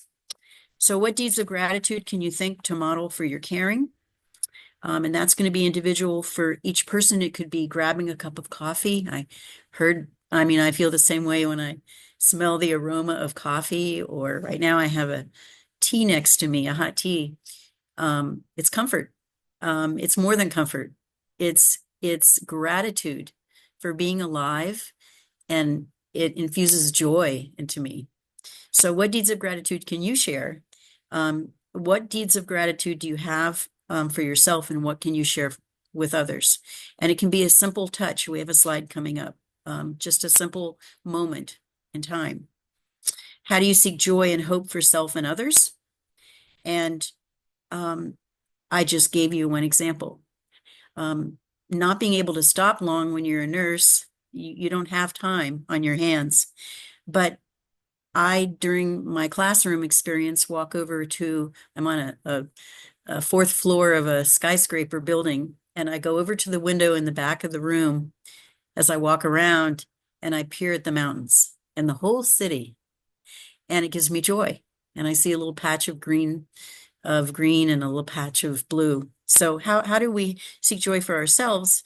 That's easier. But how do we seek or facilitate others seeking joy? And how do we do that at end of life? How do we do that when hope seems to be lost? We can still inspire hope and be open to magic and convey healing and peace through love and caring. Okay, now we can move on to the other slide. And this next slide, that is a picture of freighters. And it's a picture of freighters that are one behind the next. And so who's leading? So who do we think is leading? Is it the preceptor that's leading? Is it by the clinical instructor that's leading? By the student that's behind? Or perhaps in an ideal world, it will be the student that's leading. And we want to put the students in from the very beginning. We want to put them in front, because that's how they're going to develop and apply and not just lead, but we want them to care. So we want them to be in front because we want them to care. And so we want people in front who are caring. So this is the journey. And I think that it depicts the shared journey that all nurses embark upon. And ideally, the student will follow the clinical instructors and preceptor in the ship behind. But perhaps the student leads with support from these entities from behind. There must be unity among the three, which is why training is so important. And in some situations, the preceptor will not be trained. You know, during the pandemic in some hospitals, there were maybe only 30 or 50% were trained because that ceased. But that's okay. So this is organizational friendly. The student can still share his or her Caritas knowledge in a helpful, positive, caring way with the preceptor. The student can teach the preceptor. And the student teaches just by role modeling, just by caring, and just by saying simple processes, such as I learned the other day, or I'm working on Caritas process number 1, loving kindness. How do you think that cannot affect a preceptor or a nurse? or someone sitting at a desk. Just having gratitude and showing that you have gratitude or sharing that you have gratitude moves mountains. Okay, moving on to the next slide. We're almost finished here. This is a beautiful slide. It's a beautiful slide because if you can notice, the nurse or the nursing student is looking and having a transpersonal moment with the client. And you can see that in both. And particularly in the client, you can see the joy. You can see the hand and you can see the touch. It's a beautiful slide, but it only takes a moment. And so I always tell students, I say, when you're going in and answering lights or going in to give meds or to provide care, why not go in when you don't have to? Why not go in and just pop in and allow yourself. I have 1 minute, I have 20 seconds. Pop in. And if the client says, oh, what do you need? You can say, just popping in because I wanted to say hi, because I had a moment and I was thinking of you. And what a beautiful thing. So that's, again, a little bit more of transpersonal connections that our students have the ability to achieve. And finally, this beautiful, this is such a beautiful slide that Connie found, which these beautiful flowers unfolding and expanding with butterflies.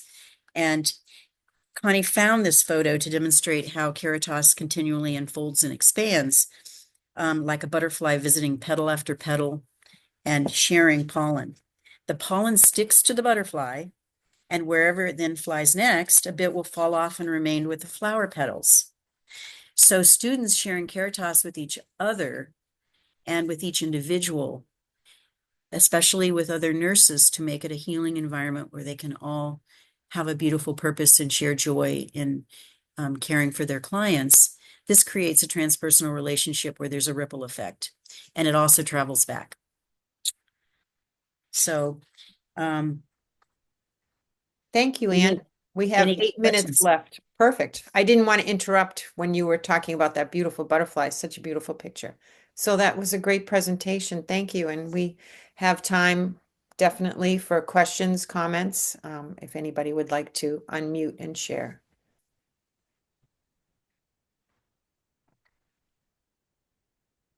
Hi, Anne. It's Jan. How are you? Oh, my favorite person in the whole world. You know, I actually thought about somehow saying something, and because Mona did, you know, in the first presentation, Jan, you changed my life. And I have tears right now because you do such a beautiful job of living all the Caritas, of being and directing both. And so you direct not just from that center, but who you are is a miracle in itself. I think that you were now created. you're making No, you were created. now you're making me cry, Anne. Well, anyway, I want to congratulate you on this tool. This is fabulous. And so I'm wondering what clinical areas you've been using it in, and what the response of the students has been. Because I love this. This is so practical and real and beautiful. Thank you. Well, that's the clinical arm and wing of Unitek. And so I was working on writing a Watson Caring Science, Human Caring Science course. And while I was doing that, I was speaking to one of the designers so I would come up with content and then they would format it and guide me and teach me. And it was a joint proposition. And one of them said something, and I don't remember exactly, but I said, you know, this is what we want. We want the students to be able to apply this course. This was the first course, which is just all about human caring science. And it was a 3-credit-hour course. And the answer from one of the designers, Emily, said, she said, well, maybe we could create a chart or something. Could you create a chart? And we could put that into our program. And so that's how that happened. So I wish I could say that it was my idea. Um, but anyway, that's what happened. And so I created the chart, and Emily helped me a great deal actually with the formatting and how to make it be simple, because I'm too wordy. So, but No, it's beautiful. That's how it And it was happened. your idea, so you did create it. Actually, you had help, but that's okay. But how have the students reacted? So I have shown it myself to a few students. I'm not teaching in the clinical area right now. Okay. I'm teaching didactically, but and I don't know about each level. We would need to check with Unitek to see where and how it's being used. I don't think it's fully being used yet. I think because I think we need more training, so I think that we need to share it. I don't think it's been organized to share with the clinical instructors, and I think that's a first step. But I think one of the things I wanted to say is this tool can be used in any way that it can. So it can be adapted. And I think having a general tool like this just provides a, sort of a momentum towards your objective. But yeah, so I think that's the next question. And see what I mean? There you are directing again, is how can we put this into use? So yeah, that's the most important. Yeah. Yeah, congratulations to all of you guys. You've done great. I really love seeing you all. Thank Oh, you. thank you. One of the things that I wanted to say is related to, sorry, I got on my phone so that if I lost you again, I could at least continue. So I apologize. One of the things that was early on in the comments was about publishing. And this is something, Anne, I want to give full credit to Anne. Anne created this tool, and we've just been her editors and supporters and colleagues. But we really do want to publish it. We really think that it's something that needs to be out there. Being faculty and talking to our undergraduate faculty as well, this is something that really needs to be available and free to all those who teach. And so that's our next journey, is really to be able to get that in the hands of those that want it. But we will be sharing the tool as soon as I quit sharing the screen. I'll put it in the comments in the chat, so that you'll have that tool. But we really appreciate the opportunity. I just want to really recognize Connie and Anne, though, for their dedication to making this happen. And it's a great trio that we have. We all bring different things to the table, and it's been a lot of fun. So thank you for your comments in the chat and for the enthusiasm that we've seen today. Really appreciate it. And I'll turn it back to Diane and Sue and Karen for their leadership in this conference today. Thank you. Thank you. Actually, Mona and Erica have put some comments in there about using in healthcare systems as well, and new grads. And that's what I was thinking, whether you're a hospital that's using caring science as a professional practice model already or not. And it could be great for the nurse residency programs, just a whole new way of recognizing why people became a nurse in the first place, and to help them give the tools to self-sustain them going forward, because that first year or two is really challenging as a new grad, whether you have the caring science knowledge of compassion and empathy in your toolbox. So this was great. Thank you so much for sharing. Thank you for listening, and thank you, Penny. And thank you, Connie, because she understated the contributions and everything they've done. And this was actually Penny's idea to put this to submit it. So thank you. And thank you, Jan, for starting it all. That's great. Anybody else have any comments? We have a couple of minutes before we're going to take our next 15-minute break. Our next speaker will be at 12:15.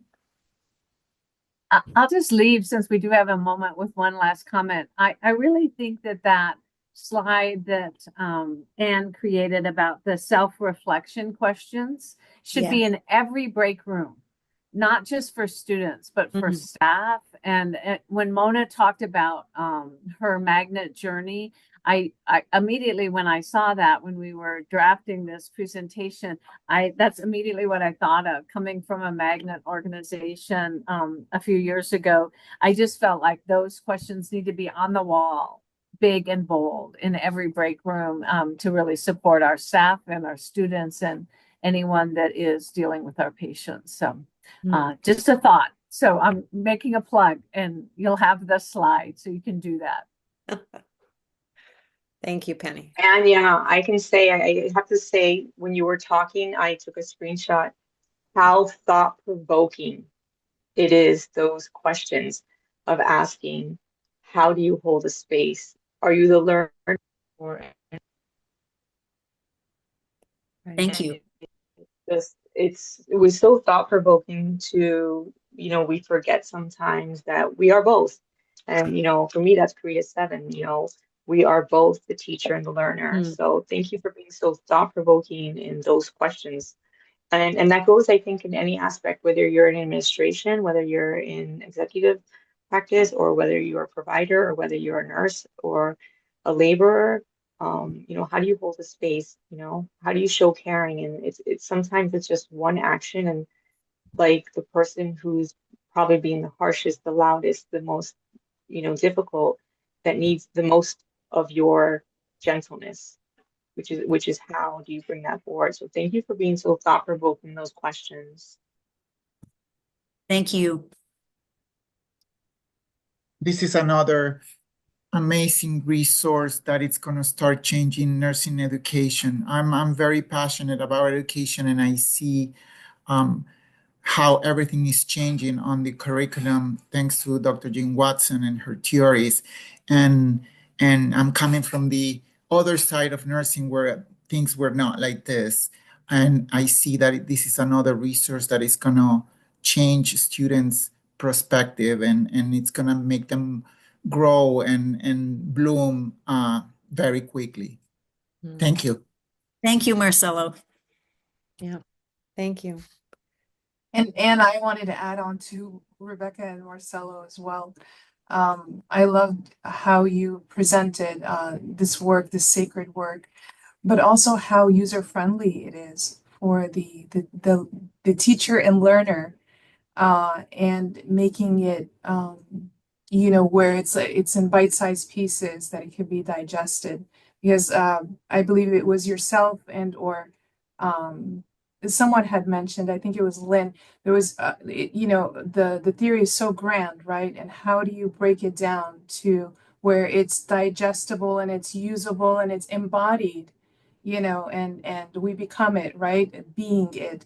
And from the student perspective, how do we teach them this and make it user friendly? I love the colors and, the different illustrations, and making it so fun, to learn and to look at and to be engaging, Caritas number 7, right? To engage the teacher learner, and the transpersonal moment, just checking in to see how you're doing is so powerful.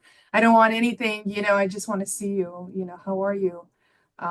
That right there is transformative, for both the healer and the one that is looking to be healed. So thank you so much for sharing this sacred work and seeing it going to organizations where it's not just for new grads, but for nurses who are working on the floor as well.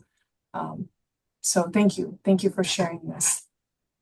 Thank you. Coming from you, that's amazing. Thank you. So our next presenter is Rachel Johnson, and she is presenting Glowy People, Creating Nurturing, Growing Glow. And I think this is absolutely fantastic. I look forward to what Rachel has to share with us. It sounds fantastic. And I love the screenshots. So Rachel, do you have your slides to present, to share? I do. Are they showing right now? Yep. Yep. The one is right there. So I guess Perfect. that was a silly question, wasn't it? Sorry. Thank you, Rachel. Absolutely. Hi, everybody. I'm Rachel Johnson-Kinke. I am an assistant professor at the University of Colorado's College of Nursing. My research is around using stories and narratives to help people to live better with chronic illness. And so you'll tell as I'm doing my presentation today, I'm a big fan of stories. So this is actually going to be a presentation that's just a lot about my story. What I want to talk a little bit about is I want to help each of you to learn a little bit about what I mean by glowy people. And I want to show how glowing has been a theme in my personal and my clinical life, and the ways that glowing has shown up in interdisciplinary ways in my life, and then give you some practical ideas about how to glow more in your own life and in your own practice. I was thinking about the earlier presenters, and I started realizing this is actually something where I took my life experience, started paying attention to patterns, and then found a theory and went, oh my gosh, it all kind of came together. So this is actually kind of the opposite direction, where people will take a theory and say, oh, okay, this is how you operationalize it. I actually will demonstrate to you how I went the opposite direction. I am also very comfortable with people interrupting me and asking questions if you'd like. I am trying to keep track of the chat, but if I miss something, let me know, or just take yourself off mute and say something. Either one is completely fine, and then I'll also take questions at the end. So just to start off, I want to tell you a little bit about me. I'm originally from a small town in western Kansas. Actually, the town's called Bogue. It had 155 people that lived in the town in 2020. When I was growing up, I think there might have been closer to 200, but I'd say about 100 of them are all Johnsons and related to me. Half the people there, I think, are all part of my family, my extended family. We had a really small, tight-knit community, but we didn't have a lot of resources and support in such a rural place. When I was about 4 or 5, maybe a late toddler, early childhood, my family tells a story about how I went to the grocery store and just yelled out people and started running around and hugging everybody. One of the things that I think about as epitomizing who I am as a person is I just kind of love everybody, and I always have loved people. It's just kind of part of who I were. As I grew up in my early childhood, I noticed there were people who just seemed to make me feel better to be around. People like my kindergarten teacher, Mrs. Worcester. She seemed to glow with love and care. She made me feel supported and loved. And I wondered what made them like that. And I wondered about how to do that myself. When I was in elementary school and I thought about who I wanted to be, I just kept thinking about a lightning bug and how it glowed with this beautiful energy and love and care for everybody, and how I wanted to be like that. I wanted to be like Mrs. Worcester, but I didn't know how to do that or what made them glow. So like a true beginning social scientist, I started paying attention to who was glowing in my life. What had they in common that could be nurturing that glow? And at that point in my life, the people who seemed to glow didn't seem to have a larger pattern. I couldn't kind of figure out what was going on. So I started wondering, maybe it's just something people are born with, and maybe it's just something that you're born with or not. In my late elementary school years, my family actually moved to a much larger town, Lawrence, Kansas, where the University of Kansas is at. To give you an idea, it's 94,000 people in that town, which, still not huge, but going from 150 to 94,000 was a large cultural shift for me. My dad got a job as a letter carrier, and it completely revolutionized my life and my family's life. We moved to a larger city that gave me opportunities and exposure to things that I never had as a kid growing up in a significantly rural town.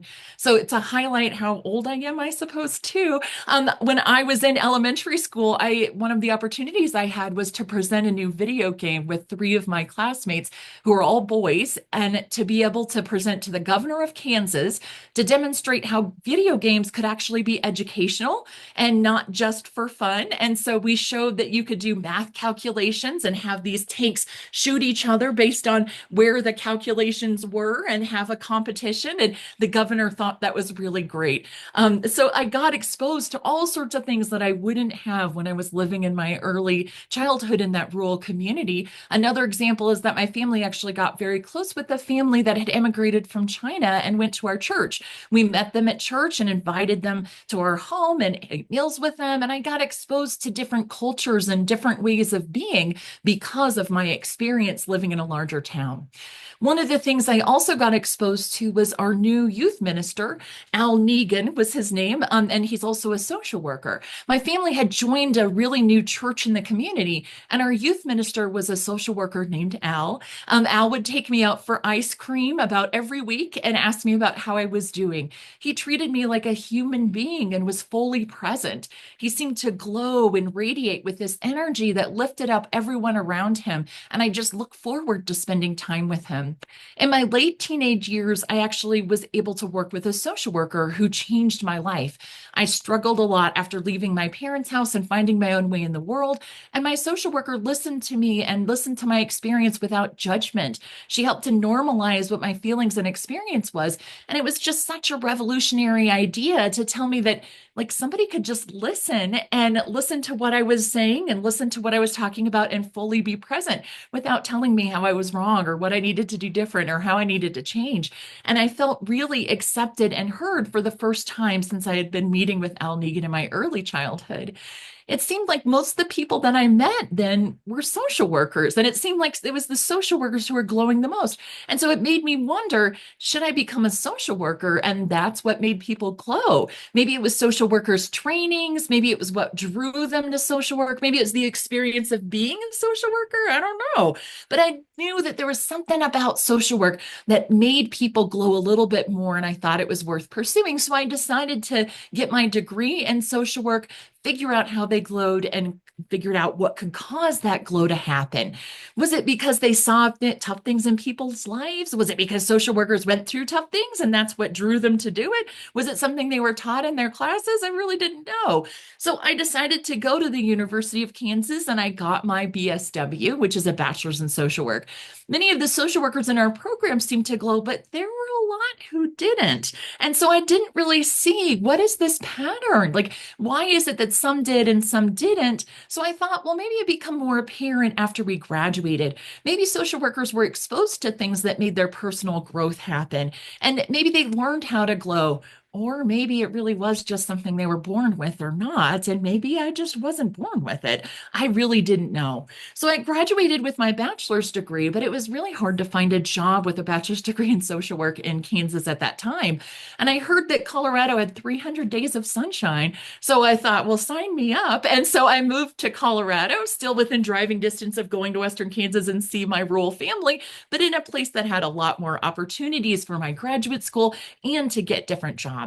And I knew I wanted to do an MSW so that I could do psychotherapy, because it seemed that social workers who actually did psychotherapy seemed to glow more than the ones who went into child protection or government policy or social advocacy. So I decided to focus on mental health and severe and persistent illness.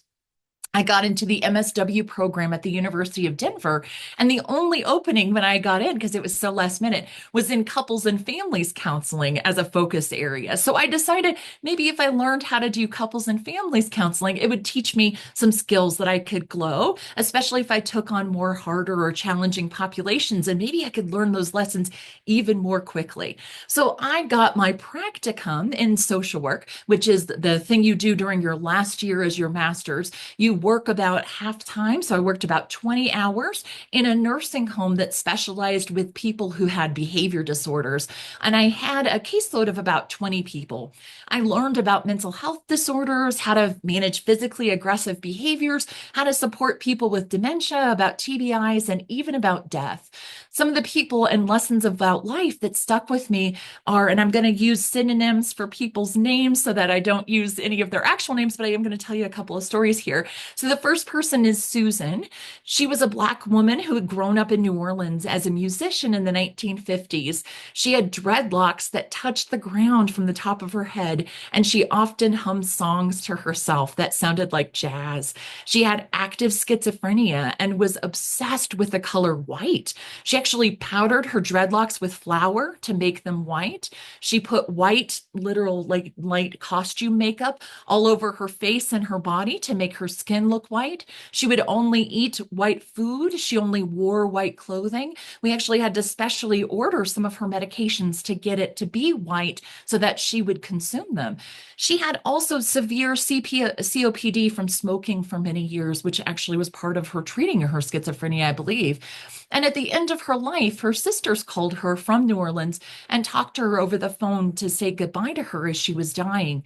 They told me stories about all the racism that she had suffered as she grew up as a child in New Orleans. And I couldn't help but wonder if her obsession with white was because of all those messages she'd been told throughout her life about what white meant. There was also a man named Frank who had almost died by suicide, but his family found him in the garage in his car. He had passed out actually before he died, and his family found him. But he had severe oxygen deprivation and had been in the carbon monoxide for way too long. So the only words he could say were snug as a buggy and a ruggy and smell that fried chicken smell good. Frank's family stopped being involved in his life after a few years, and he became a permanent resident of the nursing home. But he was a favorite of all the staff because he seemed to be happy and excited every single day. He seemed to enjoy being around other people. And I learned how to communicate with people who couldn't use words in a traditional sense, like what I was used to. One of our newly admitted residents at that time was a 60-something-year-old woman named Mary. She was the primary caregiver of her 8-year-old granddaughter. Mary fell down the stairs and broke her hip in her home, and she wasn't able to stay at home independently. Her health was declining overall, and she needed to stay at the nursing home for the foreseeable future. We had a family meeting with Mary, her granddaughter, the physician, the nurse, and the Child Protective Services social worker. We told Mary's granddaughter that she was going to need to live in a nursing home, well, that Mary was going to have to live in the nursing home, and that Mary's granddaughter would need to go into foster care. And still to this day, I can hear Mary's granddaughter crying out, "Gammy, no, no," as the Child Protective Services social worker took her to live with her foster care. There was a lot of really hard things that I got exposed to as a social worker working in a nursing home, but there were also really wonderful things that I saw. One of our residents, Bob, had a stroke that left him with a lot of limited mobility, but after working with rehab, he was able to recover and move back home independently. Some of our residents were living at the nursing home only because they had really severe mental health diagnoses, such as bipolar disorder or schizophrenia, and we were able to manage their care and get them into more independent living. One of our residents was 18 and had unmanaged schizophrenia, which was extremely difficult to treat by medications. Over a period of about a year, we got his medications under control and got his symptoms managed, and were able to move into an assisted living where he was able to live independently. I began to wonder if all the tough things that I was being exposed to were part of the reason why people glowed. How did they learn how to keep their center when they were going through all these difficult things, but still love and care about people who were actively in pain? I learned how to be fully present with my patients and authentic with them in order to do a social work intervention. But it also felt like those techniques were creating space for them to truly connect with me. I felt a magical moment where I connected with my patients and they connected with me. We'd lose track of time. I'd get to the core root of the problem that people were really struggling with. I kept asking myself when I was doing therapy with people, what is the thing they're really trying to tell me? And often those messages were things like feeling that they weren't being loved or feeling that they needed to be truly heard. I kept thinking there are just so many lonely people who need somebody to care about them as true human beings and to honor who they are and respect that. I had a particularly rough day when I was working at the nursing home where I had to restrain someone who had attempted to die by suicide by stabbing their neck. And they were being taken up to the ambulance to be inpatient hospitalized when my boss had a heart attack. The rest of our leadership team left the nursing home to go to the hospital to support her. And I was the only member of the leadership team present when the police came and told me that there was a man up the street who had been robbing houses and had a gun and was walking around, and we needed to go into lockdown. I just finished putting everybody into lockdown, and I was walking through a hallway that had windows on both sides when I looked to the right and saw there was the man that they had been talking about carrying a shotgun in his boxers. He looked at me, I looked at him, and then he looked away and kept walking. And I thought, that's it. I'm going to get a different job. I can't do this anymore. So I got a job working for an organization called Total Long-Term Care, or NFAGE is what they're known as now. They're a program of all-inclusive care for the elderly, or a PACE program. Basically, it's a Medicare, Medicaid waiver program that helps to support older adults who would live in a nursing home to live in their own home. I got to be on my first huge interdisciplinary team. We actually had like more than 10 disciplines. It was nursing, PT, OT, speech, acupuncture, day center staff, bus drivers, palliative care, social workers, physicians, our management staff. I started to notice there's a lot more people than just social workers who glowed. It wasn't just really about social work. There were about glowy people in every single discipline, from our palliative care nurses to our PT, OT teams to our day center workers. And I started realizing glowing wasn't really just a discipline. Maybe it was something that people were born with or they weren't.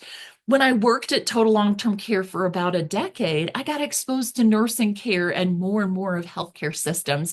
I saw in other nursing homes, other staff glowed too, and I tried to pay attention to who glowed the most often and the brightest. I realized that palliative care nurses and social workers seem to glow more regularly and more strongly. So I started asking for patients that were at end of life or in hospice, and I thought about specializing in palliative care social work. At one point, out of my 40 patient caseload, I had about 15 die in the same week because I had gotten so many patients who were into the last times of their life, which was actually kind of difficult to go through, but also taught me so much about the world and about being human. I decided that the one thing everyone told me that they never seemed to regret was having children. And it struck me that people talk so much about their children as being the best parts of their life. I actually decided to have a kid because of the amount of people who talked about children, and they talked about them with so much love and caring. And I also learned about acceptance. So one of my patients, and I'm going to call him Noel, he wore an all red sweatsuit. So he wore a sweatshirt and sweatpants, and it was all in primary red. And he'd drive around on a red scooter because he had COPD. He wasn't able to walk for a long distance. He had bright white curly hair and a bright white bushy beard. And I swear he looked exactly like Santa Claus. And his name was actually Santa related. It was a holiday related name, and it just seemed to fit him so well.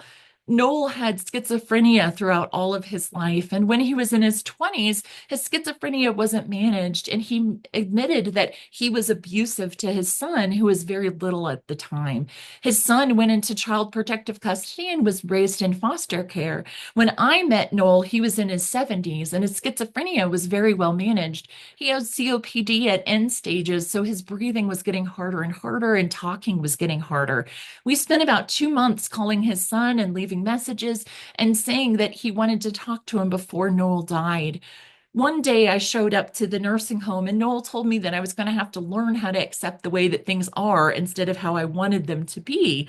I didn't understand what he was talking about, but as he called his son and the answering machine beeped, which tells you how old this story is, Noel said to his son, I just want to tell you that I just want you to know that I love you. I will always love you. And that's all there is. I won't call you anymore.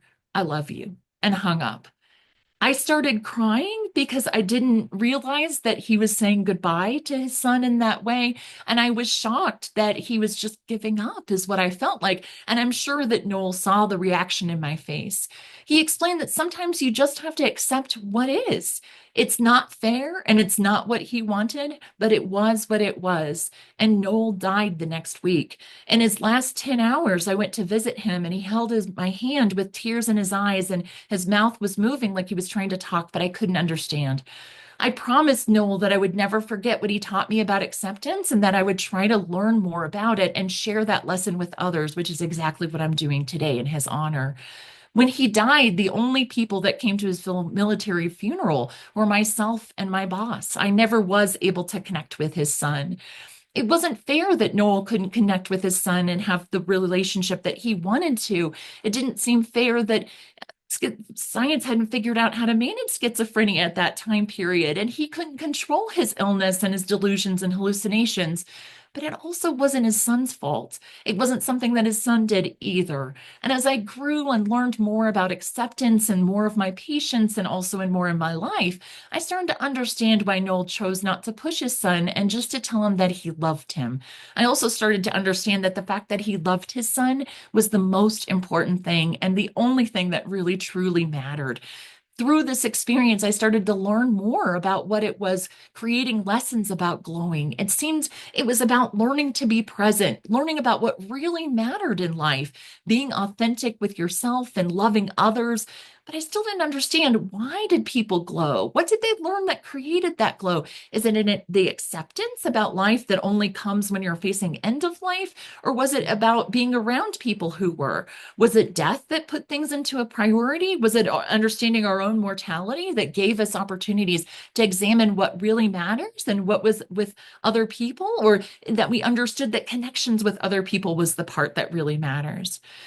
My job at Total Long-Term Care was my dream job. At least that's what I thought at the time. I learned about what it was like to be a human being, and I learned amazing lessons about life and relationships.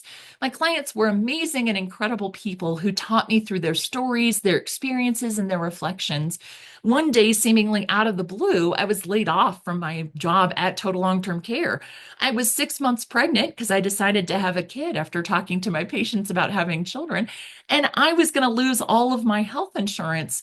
But my old boss called me and told me, we can still offer you a social work job. You have to take a pay cut, but you can come back and get all your benefits. And we just expect you to stay for a little time. So I actually did choose to come back to that organization, worked there, and had my daughter.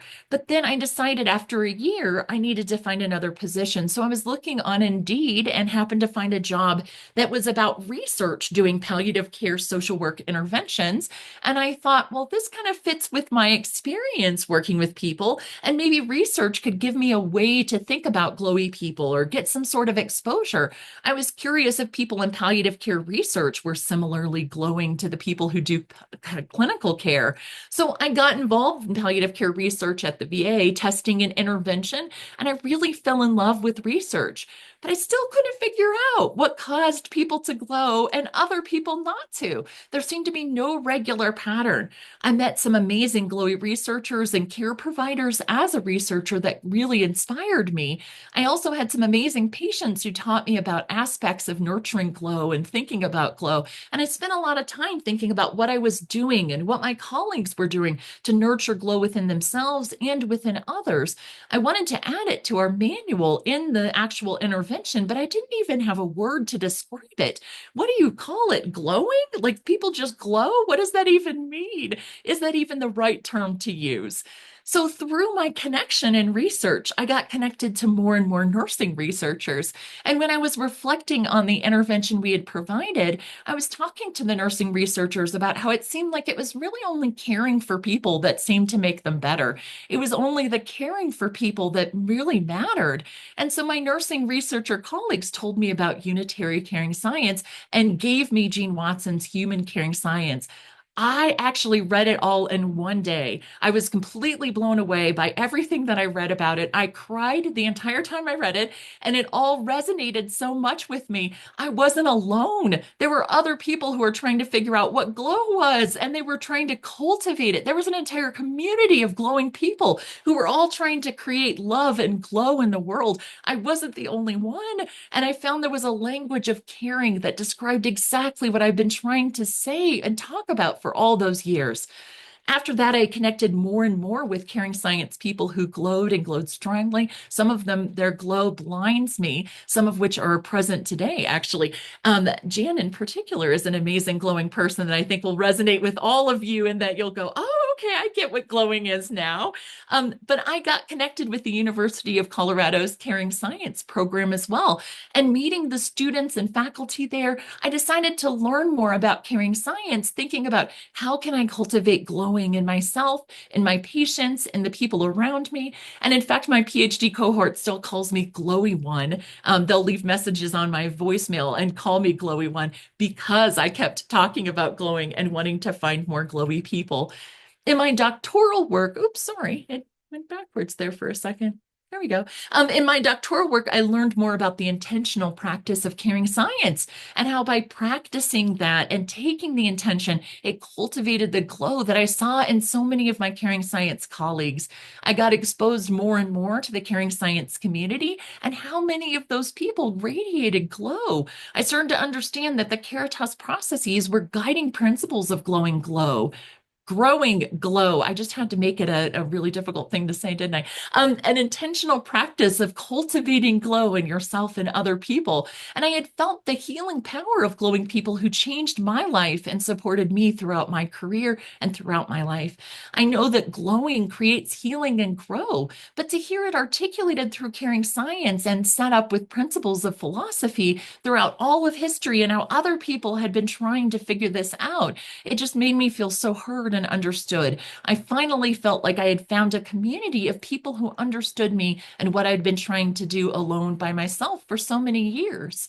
So I'm not going to go into a lot of detail about each one of the Caritas processes because we've kind of done that earlier today, but I just want to talk a little bit about how I had seen each one of these manifest throughout my life. So in number one, with Embrace, I absolutely saw the palliative care nurses in my life, that I saw them provide care with such compassion and love for their patients, that they had equanimity for themselves and others. They talked about caring for themselves as well as the need to care for others. Number two, in Inspire, the youth minister social worker that I met when I was very young, he honored if I didn't know if I believed the same things that he did. He didn't try to tell me that I should change how I believed or that my faith system wasn't right. He helped me explore it and think about how do I feel and what do I think? And he really honored my world and how I saw the world. The trust, the youth minister also, he helped me to cultivate my own spiritual practice, and that he was able to trust and build trust to me because he was so present and so open to who I was as a person, not trying to change me. And number four, Nurture, the social worker that I had met who was changing my life and helped to support me, I saw how she developed relationships with me and with the other people around me. We talked about the importance of relationships with other people, and I started to understand how other people were so incredibly important to being able to practice glow. Number five, with Forgiveness, the social worker who listened to my life, and she listened to all my negative feelings. She listened to my entire experience, and she was authentically present the entire time by giving me that space to be able to process my experiences and my emotions and my thoughts. She was able to give me an opportunity to grow and develop as a human being. With number six, with Deepen, this is actually part of my PhD program. I had really valued all the different ways of understanding or knowing. I was really kind of focused on empirical knowing. But as my PhD developed, I actually started understanding artistry and colors and patterns. And I even created paintings as part of my doctoral work. And I teach my students to do that now because looking at things through different ways of knowing and understanding is so incredibly important.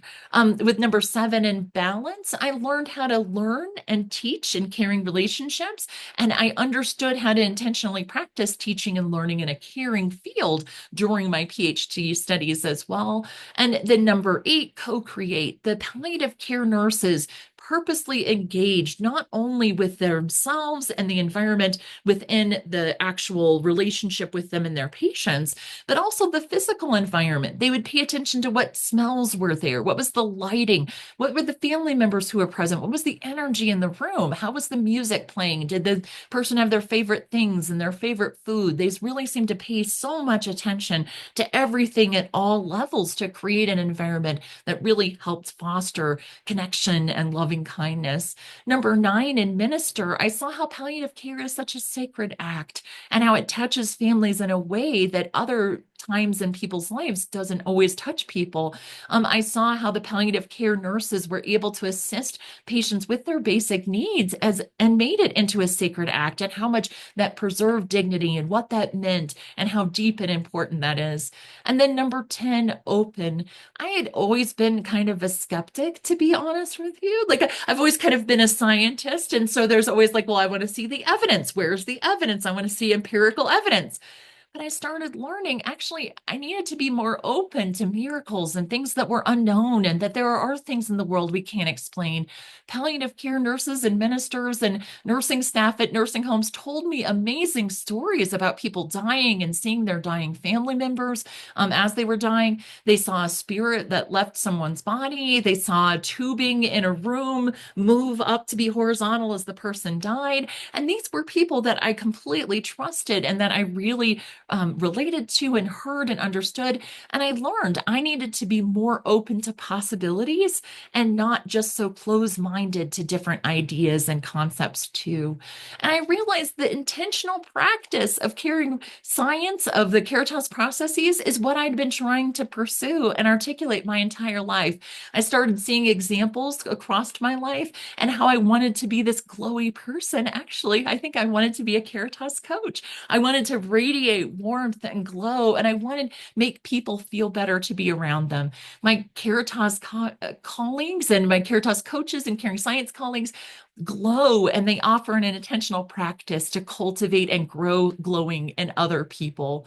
So one of the things I want to leave you with, or at least bring up as questions, is what do you do in your life to intentionally cultivate your glow? It sounds like a lot of people practice the Caritas processes, but are there other things when you think about glowing?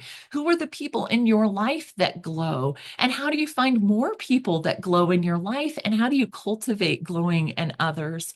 And then the last thing I want to talk about is that there is this a magic of glowing, that glowing and lightning bugs in particular are miracles. They're magical. They're mysterious. They turn on and off. They're in a rhythm and an ebb and flow. And there's an energy that pulsates from glowing. It's not just you're glowing straight big light that's striking everything and I don't know, scoping over everything, but rather that there's a rhythm to it, that there's a mystery to it, and that there's a spiritual aspect to it as well.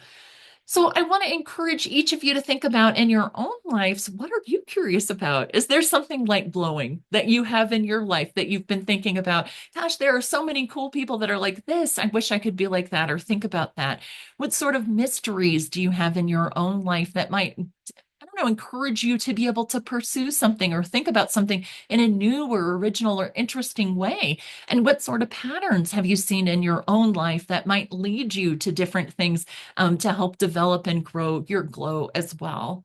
So that's all the stuff that I have as far as my stories, but is there any questions or anything that people would like to talk about? Unreal. Your energy and passion from your heart. Oh, it bolsters the glowing from your voice and your persona. I mean, it's just amazing. I'm like, wow, she has a ton of energy. Where would I ever get half of that? thank you Just so excellent. much. Oh, I so appreciate that. That means a lot to me. I Yeah. really do. Like, I want to glow. That's the thing I've always wanted to do. I want to be more like Jan. Yeah. You glow Thank you. Thank you. beautifully. Yes. Oh, thank you so That much. was wonderful, Rachel. Thank you so much. We have like 12 minutes before our next break. So please, any dialogue, questions, comments, share. I know we have a lot of glowy people. Now we have another adjective to describe what we Yes. bring to the world and how we interact with people. I love it. I love it. Thank you so You much. know, thanks so much for sharing your story. It's amazing when you think about it, and probably it is to you too when you reflect back on Absolutely. all your life lessons. But Absolutely.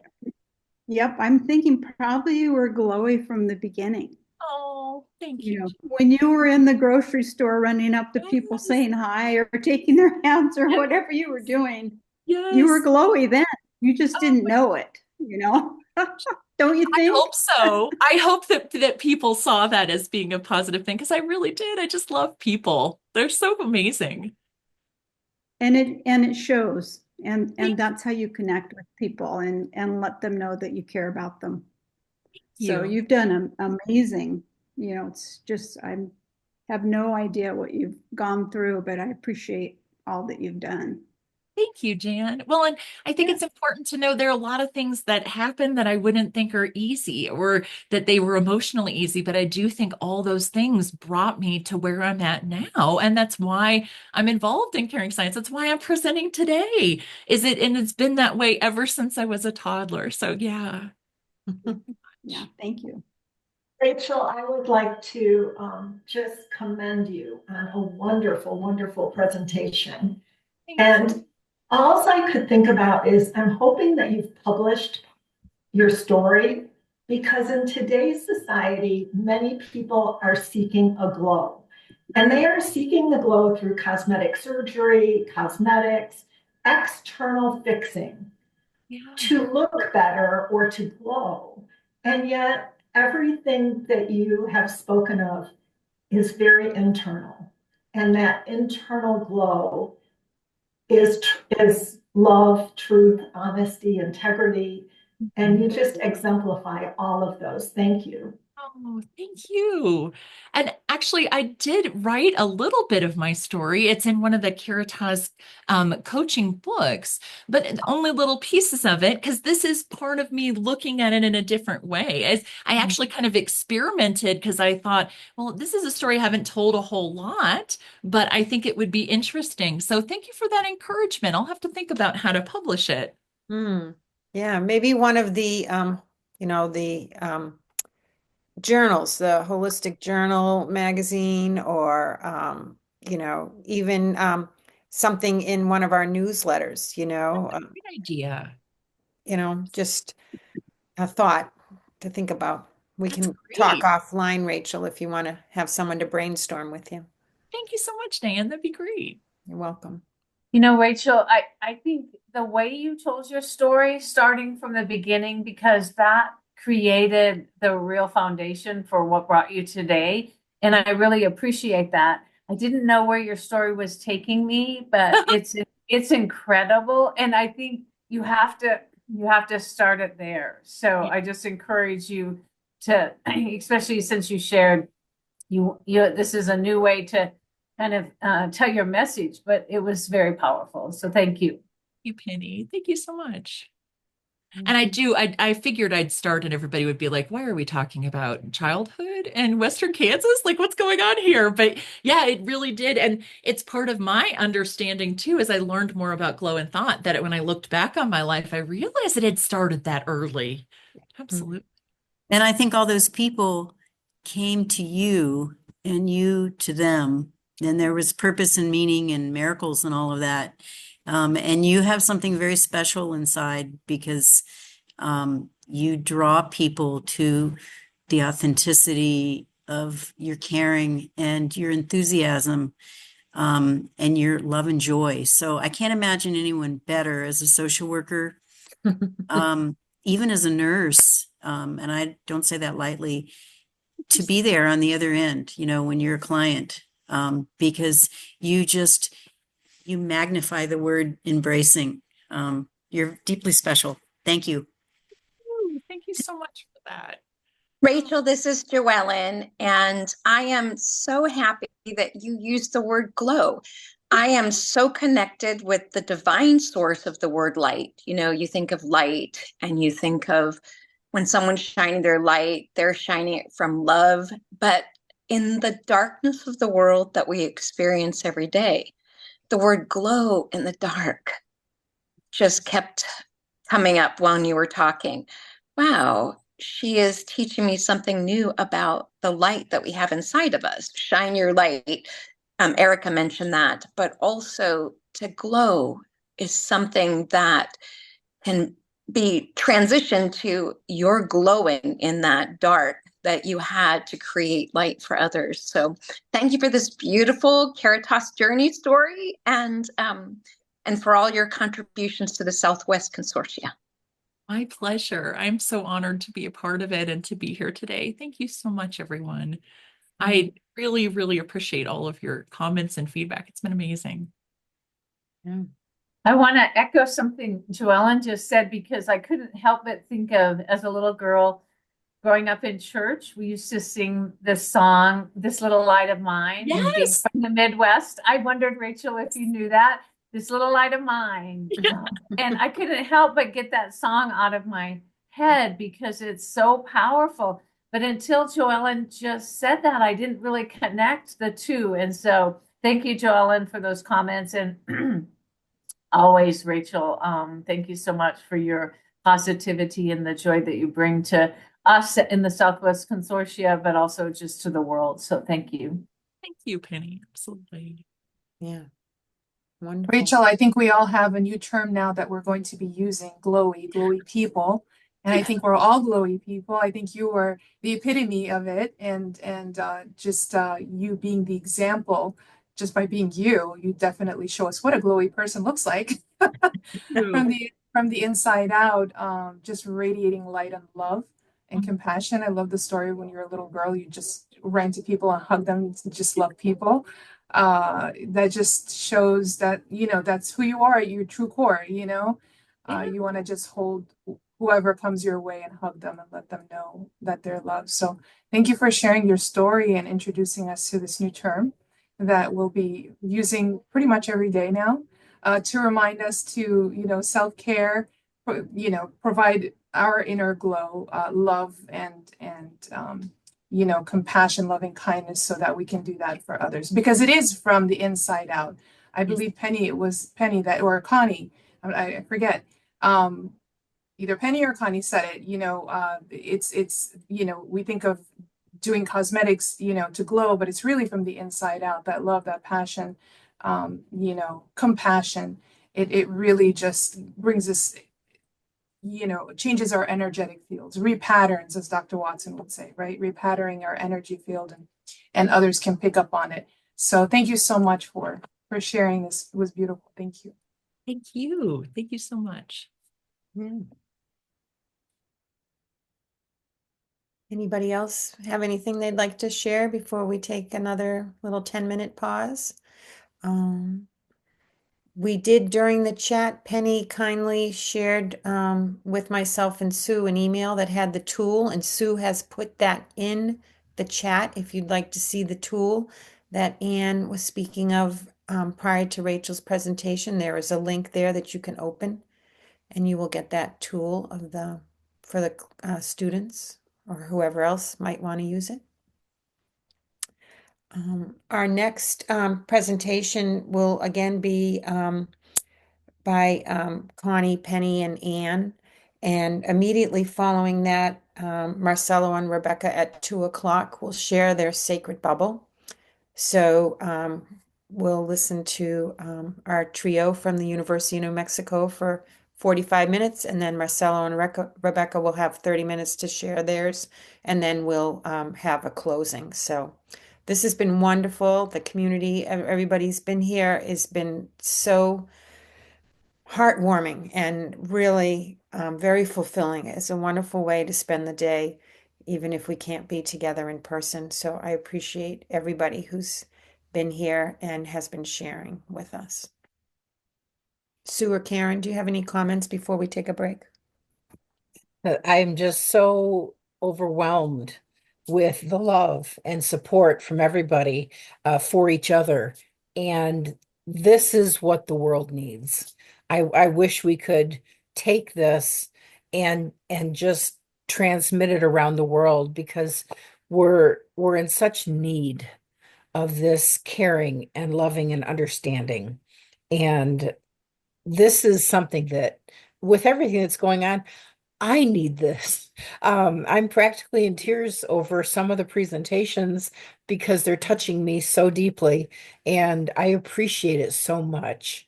Thank you. You're helping me more than I can even tell you. So thank you.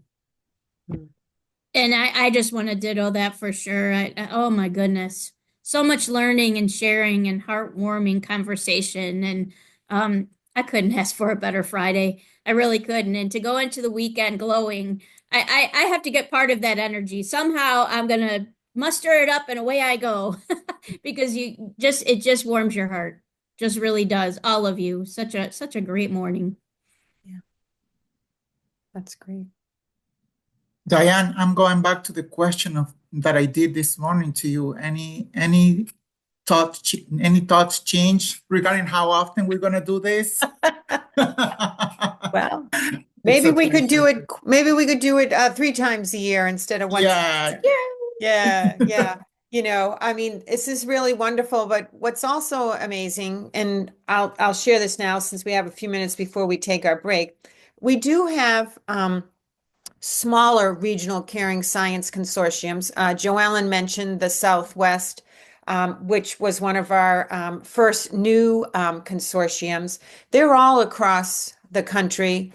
Watson Caring Science helps support your initiatives with this. I'm the coordinator to work with the consortiums, and we are launching 2 more. We have our Mid-Atlantic Consortium, which will have a program on April 3rd at 1 o'clock Eastern Standard Time. And California is launching their consortium on April 30 at 3 o'clock Pacific Time. So even though these are broken down, and Karen helps coordinate the Mid-East and Florida. Sue helps coordinate the Northwest and what's the other one? Anyway, here it is. My list. Midwest, right. And we have the Southwest that Joellen and Penny and Connie and Ann and Rachel and a few others co-chair. You can come to any of those. Even if you live in Florida, you can participate in the one that's in the Northwest, whatever works with you. So if you're looking for a community, Marcelo, which I can tell that's what you might be inquiring about, that community is offered at other times across the country around all the states. So we just kind of group it regionally to help with the program development of it. But yes, this is a much broader one. But sometimes up in the Northeast, Lynn Wagner's had a consortium up there. There are sometimes 75 or 80 people on it. And Joseph Giovanni has one over in Hawaii for those who are on Pacific or Northwest time. And those are usually held on Saturdays. So it's very different what everybody does, but it's there. And please, I can put our link for the 30th, April 30th, California Caritas launch. It's our launch, actually. Right. Yeah. Put that in the chat. Yeah. I'll put the chat in there. I'll put in the chat. But if you visit our website, if that's where you went to register for today's event, all the consortiums are listed below that, and each one has their own event calendar and link. So, you know, that's another opportunity to be with like-minded people around caring science. And So, Diane, we probably could, depending upon what the evaluations show, we probably could look at doing it 3 times a year. I mean, it's not really all that hard, and it's just so, yeah, it's heartfelt, and everybody loves being together. So, you know, I think this is perfect. If we can give, you know, a day and come and go, it's great. Well, it's my pleasure and honor today to be a part of this incredible group. And I really think it's amazing that we have the dedication of about 50 people here for these 5 hours to really share our experiences about how we use Caritas in our journeys. So it is my pleasure and honor to introduce to you Dr. Connie Smith-Fassler. Connie has been a humble leader that I've grown to really love and appreciate with my time working with her at the University of New Mexico College of Nursing. She has a 38+ year nursing career in critical care and ambulatory surgical specialties and leadership. And she is currently the program director and assistant professor for the DNP Nursing Administrative Leadership Program at UNM College of Nursing. She's passionate about Caritas processes and human-centered leadership. She focuses on both health equity, nursing leadership, professional development, and furthering knowledge around substance use disorder in nursing. She has volunteered with our New Mexico Board of Nursing diversion program for the past 4 years and is dedicated to really supporting and mentoring nurses who have substance use disorders. she is not only my colleague, but my friend, and really has done an incredible job. And I just want to also recognize Anne. The three of us work really well together. We are very different people, and we come at life really differently. But when we come together, it's like this, and it's just an honor and privilege to work with these individuals to really further our knowledge and work and the way that we use Caritas in our daily practices. And we were talking, for some of you that weren't on, that Anne is at Brookline College and part of Unitek, and Connie and I both work at the University of New Mexico College of Nursing. There's no rivalry. There's nothing. We work very well together. And we have from the moment we created this dynamic trio. So without further ado, Connie is going to present our next topic, which is Caritas Conflict Resolution, a Dignity Model for Nurses. Connie. Thank you. Thank you very much, Penny. That was so kind. And I am very humbled to be presenting this to all of you. I wanted to share with you that this Caritas conflict resolution has been evolving.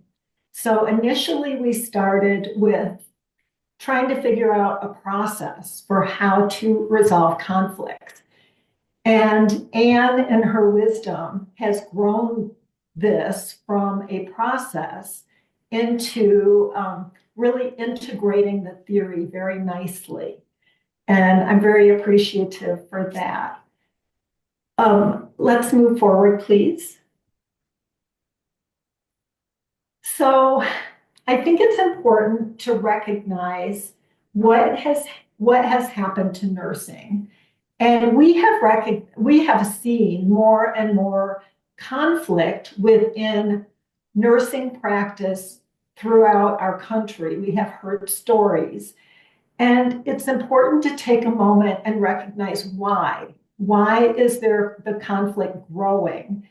Stories have come from colleagues, from peers, from students of things that are happening in clinical setting, and that is our motivating drive to improve everything.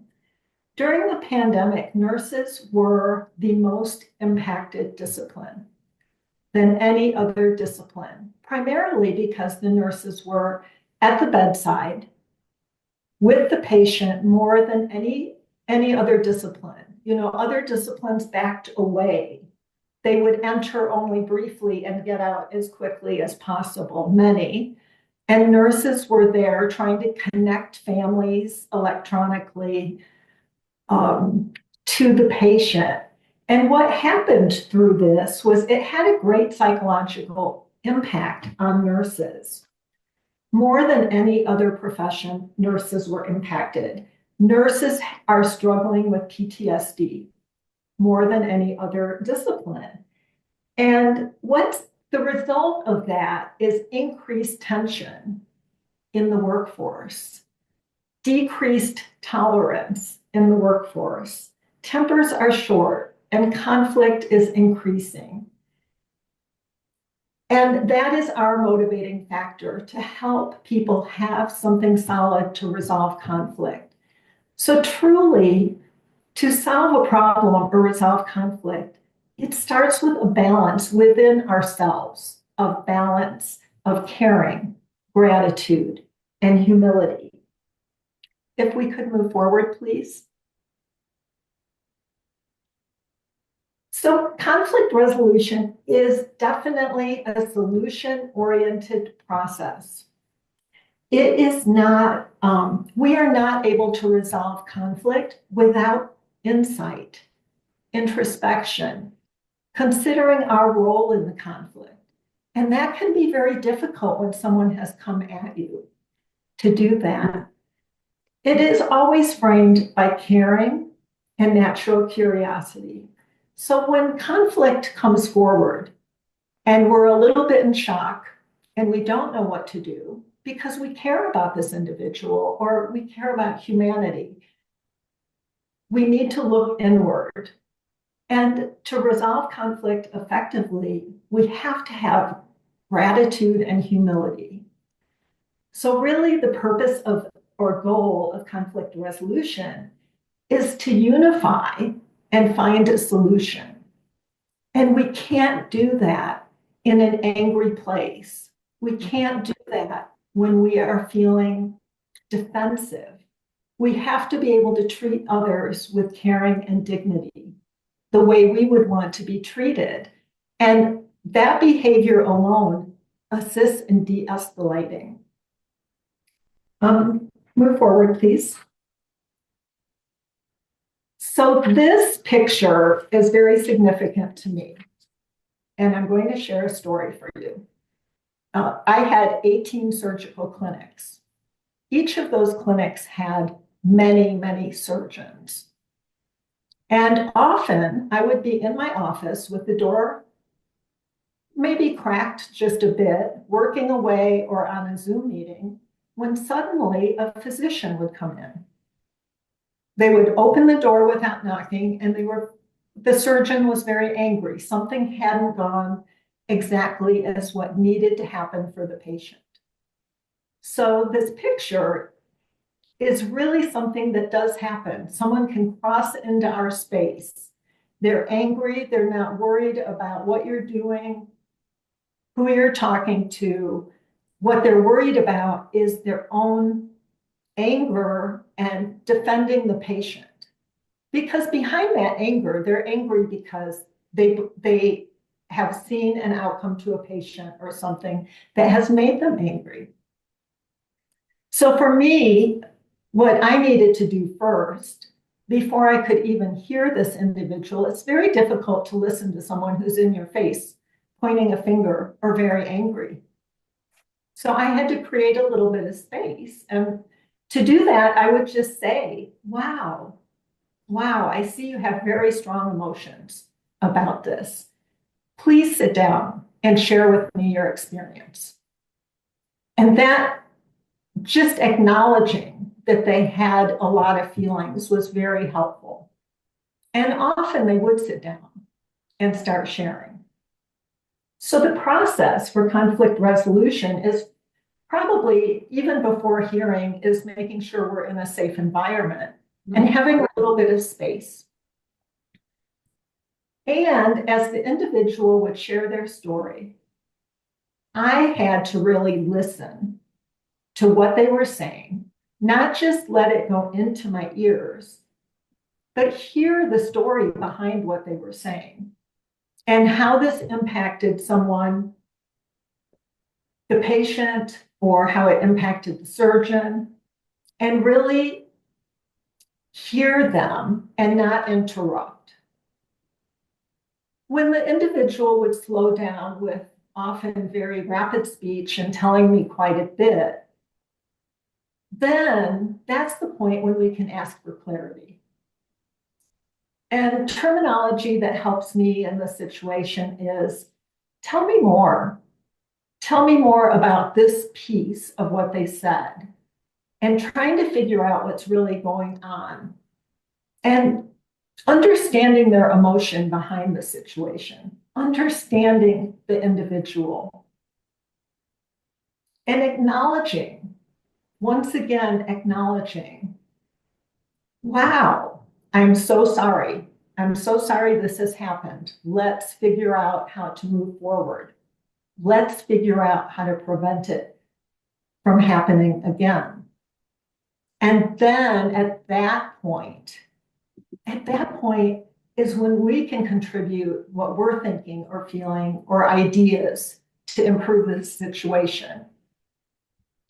So I think this process was developed by Anne. She has so much wisdom. And I'm so grateful that she was able to develop this process. But it does work. It's very helpful. It's a framework for entering conflict. Could we move forward, please? And as a human being, and when someone is angry with you and you are in conflict and you're trying to resolve it, for me, and I think for everybody, demonstrating humility and recognizing this isn't a battle about who is right, because we both can have correct points of views and incorrect points of views. It's finding the resolution. So using the Watson Caring Science lens to guide us in developing humility. Humility is recognizing our own strengths and our own areas for growth, and not focusing only on our strengths and being egocentric that we're so great. It's recognizing that we have room to grow, and every conflict is an opportunity to further grow. I think that being humble and admitting our mistakes is important, and it makes us more real to other individuals. Let's move forward, please. When I think of humility, I often think of Mother Teresa, because her humility was demonstrated by her actions. She accepted individuals, tolerant, acceptance of people who had very opposing views, even people who had harmful views. It was clear the desire to support and serve others. Self-reflection rather than serving the self. So when we're in a conflict, thinking about, how did I contribute to this issue? What could I do differently? I know I need to grow. I need to think about this. What can I do to prevent this? Knowing that we have human limitations. Focusing on our team rather than our ego. And this is so important. Often two individuals are in a war for decades. They both want to be right, and neither one of them is going to step back. But focusing on others and focusing on the good of everybody to improve the outcomes for all. Humility is the gateway to dignity. We cannot help other people feel respected if we ourselves don't approach them with humility. So we are now going to move on to the actual tool. Hold on, I'm sorry guys, my mouth is a little dry.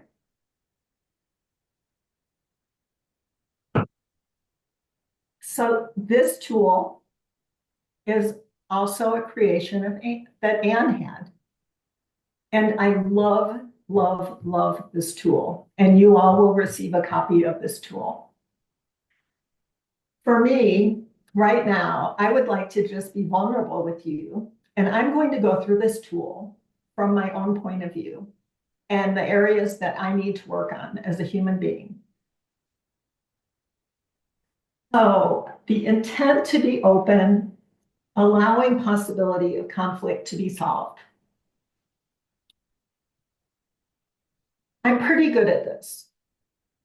I really try to be open to people with different ideas, but then there might be an idea that is just so opposed to my values that it's very difficult for me to remain open. I will remain kind. I'm good at that. I will remain kind, but maybe my heart has already closed and I just don't have it in me to be open to what that individual is feeling. The next one is about the Caritas process 4, the intent to develop caring relationships as a basis for trust necessary for conflict. Caring and trust are at the top of my values. It's things so important to me that this one is very easy for me because it's right, it aligns with me so perfectly. So I'm very good at that. Now, this next one, number 5, holding space when someone is sharing emotions. I, like many other people, many of you, myself included, many of us around the world have experienced trauma at different times in our life. And so sometimes if somebody is sharing a lot of emotions, and if those emotions might be emotions of anger or emotions that make me really uncomfortable, because in my past I did have some trauma. So sometimes somebody's emotions will trigger something in me that it's hard for me to hold that space because I've been triggered. And this very thing is what makes it so challenging for me to always be open to emotions. I'm very open to kind emotions and loving emotions, but the angry emotions are really difficult. So I know I need to work on that and figure that out for myself. The next one is process number 3, an intent to be sensitive to self and others. And I think I'm pretty good at this. I really try to be sensitive, but my mind is very active, and sometimes I get distracted and I might miss something that they're saying. So I am a person that needs to grow in focusing and being present. Number 8, an intent for the provision of support and protective environment. I usually can get a safe environment, a supportive environment, and provide that in conflict. But sometimes when the conflict is not anticipated and it just comes up and boom, suddenly you're in this conflict, it can be challenging, right? To have that supportive, protective environment. And then I think number 9 is my biggest weakness, intent to minister or develop sustained human dignity as a platform for conflict resolution. Honestly, until Anne developed this tool and shared with me, and Penny and Anne and I had a conversation about humility and dignity and how does this all fit together. I wasn't aware of this. I wasn't aware of this at all, so I'm learning. I'm very hopeful that me honestly going through this tool is going to make it easier for you to honestly go through this tool. Because the only way that we can grow in our conflict resolution skills is recognizing what comes easy for us and what is more challenging for us, and growing ourselves.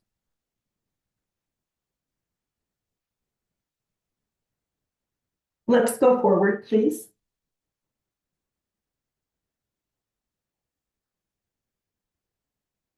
Now, this is a very important concept of supporting and enhancing dignity. And it's very hard for us to support other people's dignity if we don't also support our own dignity. So self-dignity is honoring, preserving what we believe in, our rights, our truths, who we are, preserving what's good, our strengths,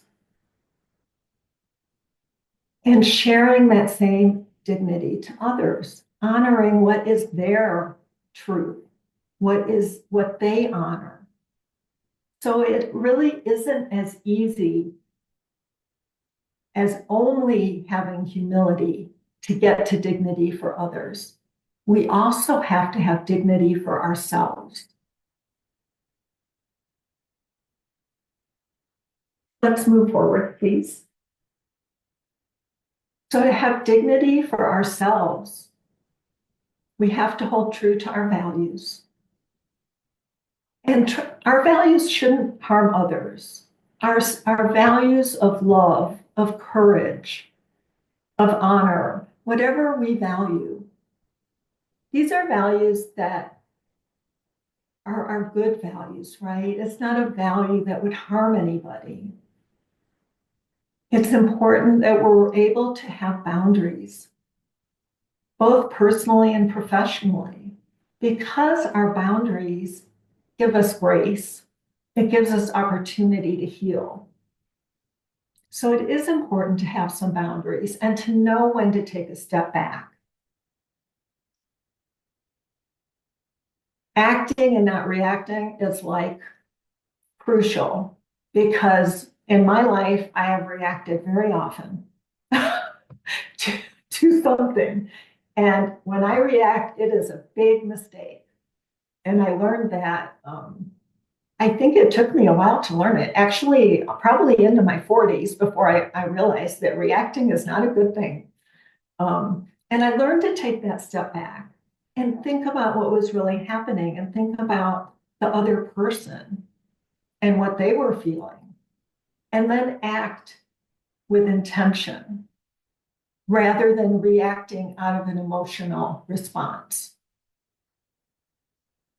Knowing our strengths and addressing our weaknesses is self-dignity. If we know where we're strong and we are working on the areas where we need to grow, it's a wonderful example for others as well. Trusting others and sharing what we need. Now, that can be a hard one, right? We often do not want to share what we need. We want other people to just figure it out. So it's important when we have dignity for ourselves that we're able to share our needs. And valuing our efforts more than our successes. And when I look back on my life, and I'm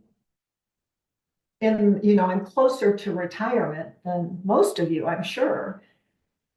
But when I look back on my life, I do value the work I've done and the efforts I've made, even when they were not successful. It's important to value ourselves and the work we've done.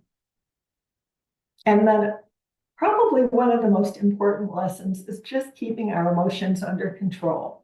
It is so easy to get carried away with emotion of anger or emotion of, I'm tired of this conflict, or whatever emotion is arising in us, trying to keep that in check. Now we're going to look at dignity considerations for others. So accepting them even if they hold other principles, values, ideas, accepting them. Recognizing and supporting their emotions. I think also trying to understand the perspectives of someone else when their perspective is so different from our own. This can be challenging. It's an act of maturity. It's an act of love to actually take the time to listen, to hear what a person is trying to tell you, to understand where they're coming from, even if we disagree. And acknowledging to them that we're hearing them and that we understand the strength of their belief. Advocating comes very easily for most of us as nurses and social workers, but advocating for others personally and professionally is just an important part of who we are in demonstrating dignity. Refraining from bias and judgment and thinking, this can be difficult. We live in a very divided society, and often everything that comes at us is judgments about other groups of people. And it's so unkind, and it's not necessary. And how can we resolve conflicts if we have predetermined ideas of other individuals? It's very important to communicate intentionally. Communicate with intention, to be caring, to be loving, to be respectful, and to set the stage. We're setting the stage to resolve a conflict and acknowledging their strengths. This is very powerful in other people knowing that we respect them, we see them, we know what they're good at. And not focusing on the things we disagree with or the things that we perceive to be their areas for growth. And again, this is like the most important, I think, in Caritas. It's just about being present, not zoning out in our brain, thinking about what we're going to say next. How often do we all do that?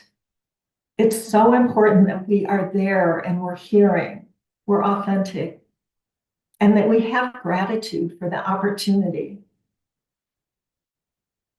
to interact with this being, this whole person that is in front of us, that is showing their vulnerable side by sharing what's upsetting them. Being grateful for that.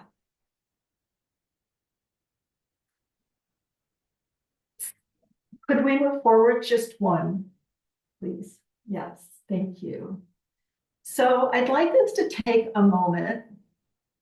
We have just a few minutes to think of a past conflict where ego played a role. And how might approaching it with humility and dignity have changed the outcome? And if you could enter it into chat, or you can unmute and share what you're thinking.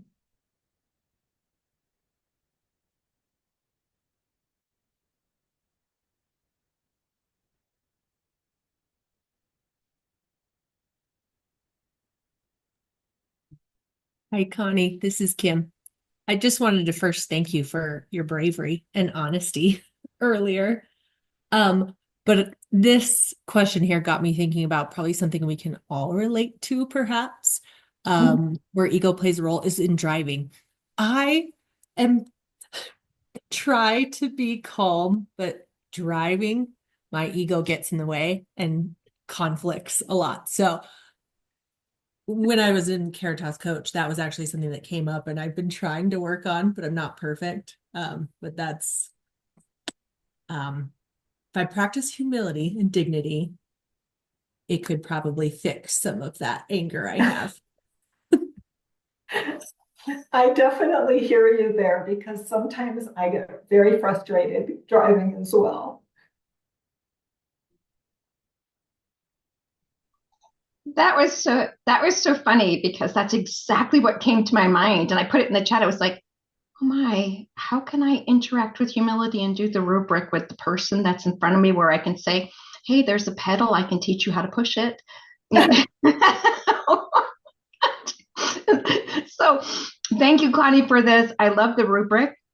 I think in everything, this is really brought to life intention.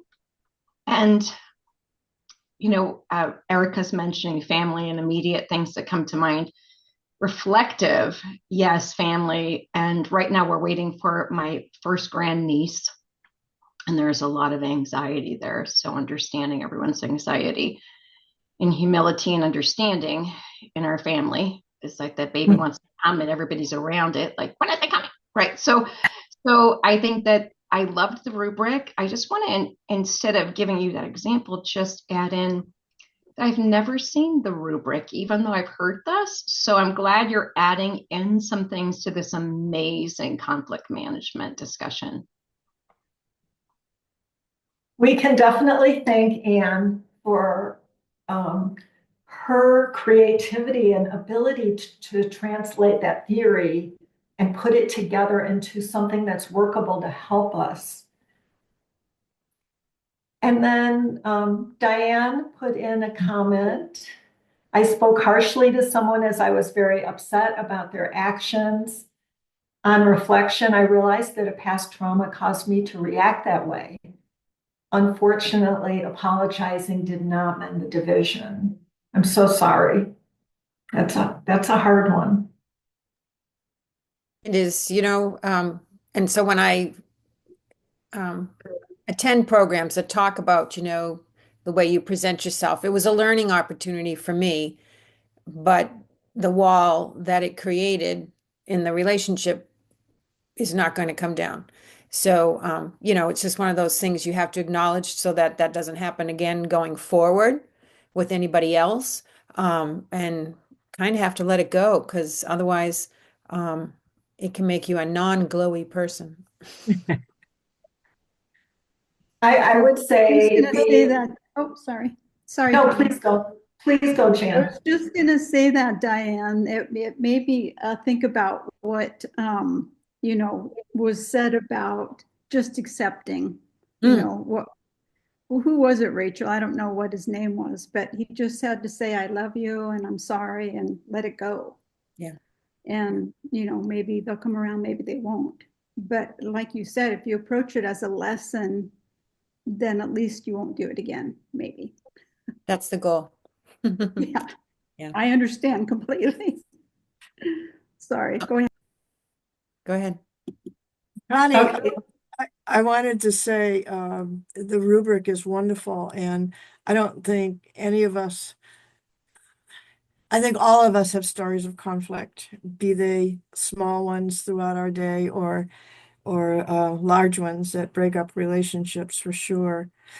But what I love about it is it's so versatile, and in nursing, I think this should be taught in Nursing 101. I think it should be taught in our public schools of how, when conflict arises in the classroom to make it a teaching moment. Remember when I was a new faculty member many years ago, I was growing into my role and I didn't quite know what it was, but I knew that I was the teacher and I had students. And it was almost a parenting type of situation for me.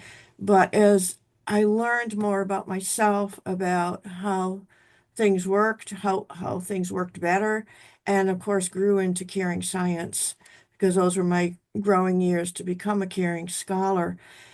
My whole way of being changed, and that's the being and doing, that becoming first and the being and doing, so that when I had a student who was failing, it wasn't shame on you, wagging a finger in someone's face as we often do in our own way, maybe not literally, but inviting the student to come in and talk and realizing the student knew why they were there, perhaps, but having them clarify why they thought, I wanted to talk, and then listening to their story. And their story often was just off the chart in terms of what I could even conceive. One senior nursing student was failing. She had been an all A student throughout the 4 years. And all of a sudden she was failing close to graduation. And so I asked her to tell me her story, and I just listened. And believe it or not, her story was she never wanted to become a nurse. She was getting very close to graduating. It was always her parents' dream, not hers. And this was the only way she knew how to end it all, is just to fail. And whoa. Yeah. So I received her story and I said, well, why have you stayed so long? What do you like about nursing? What do you like about nursing? And we had a different story. We had different sharing. And, it was left that this was her decision indeed. But make sure that she was making it for the right reason. And, and a week later, she came back and she says, I'm going to go for it. But just that difference of you bad person, you destroying yourself, those very conversations that we often have, rather than sitting back and understanding, and letting down your roles.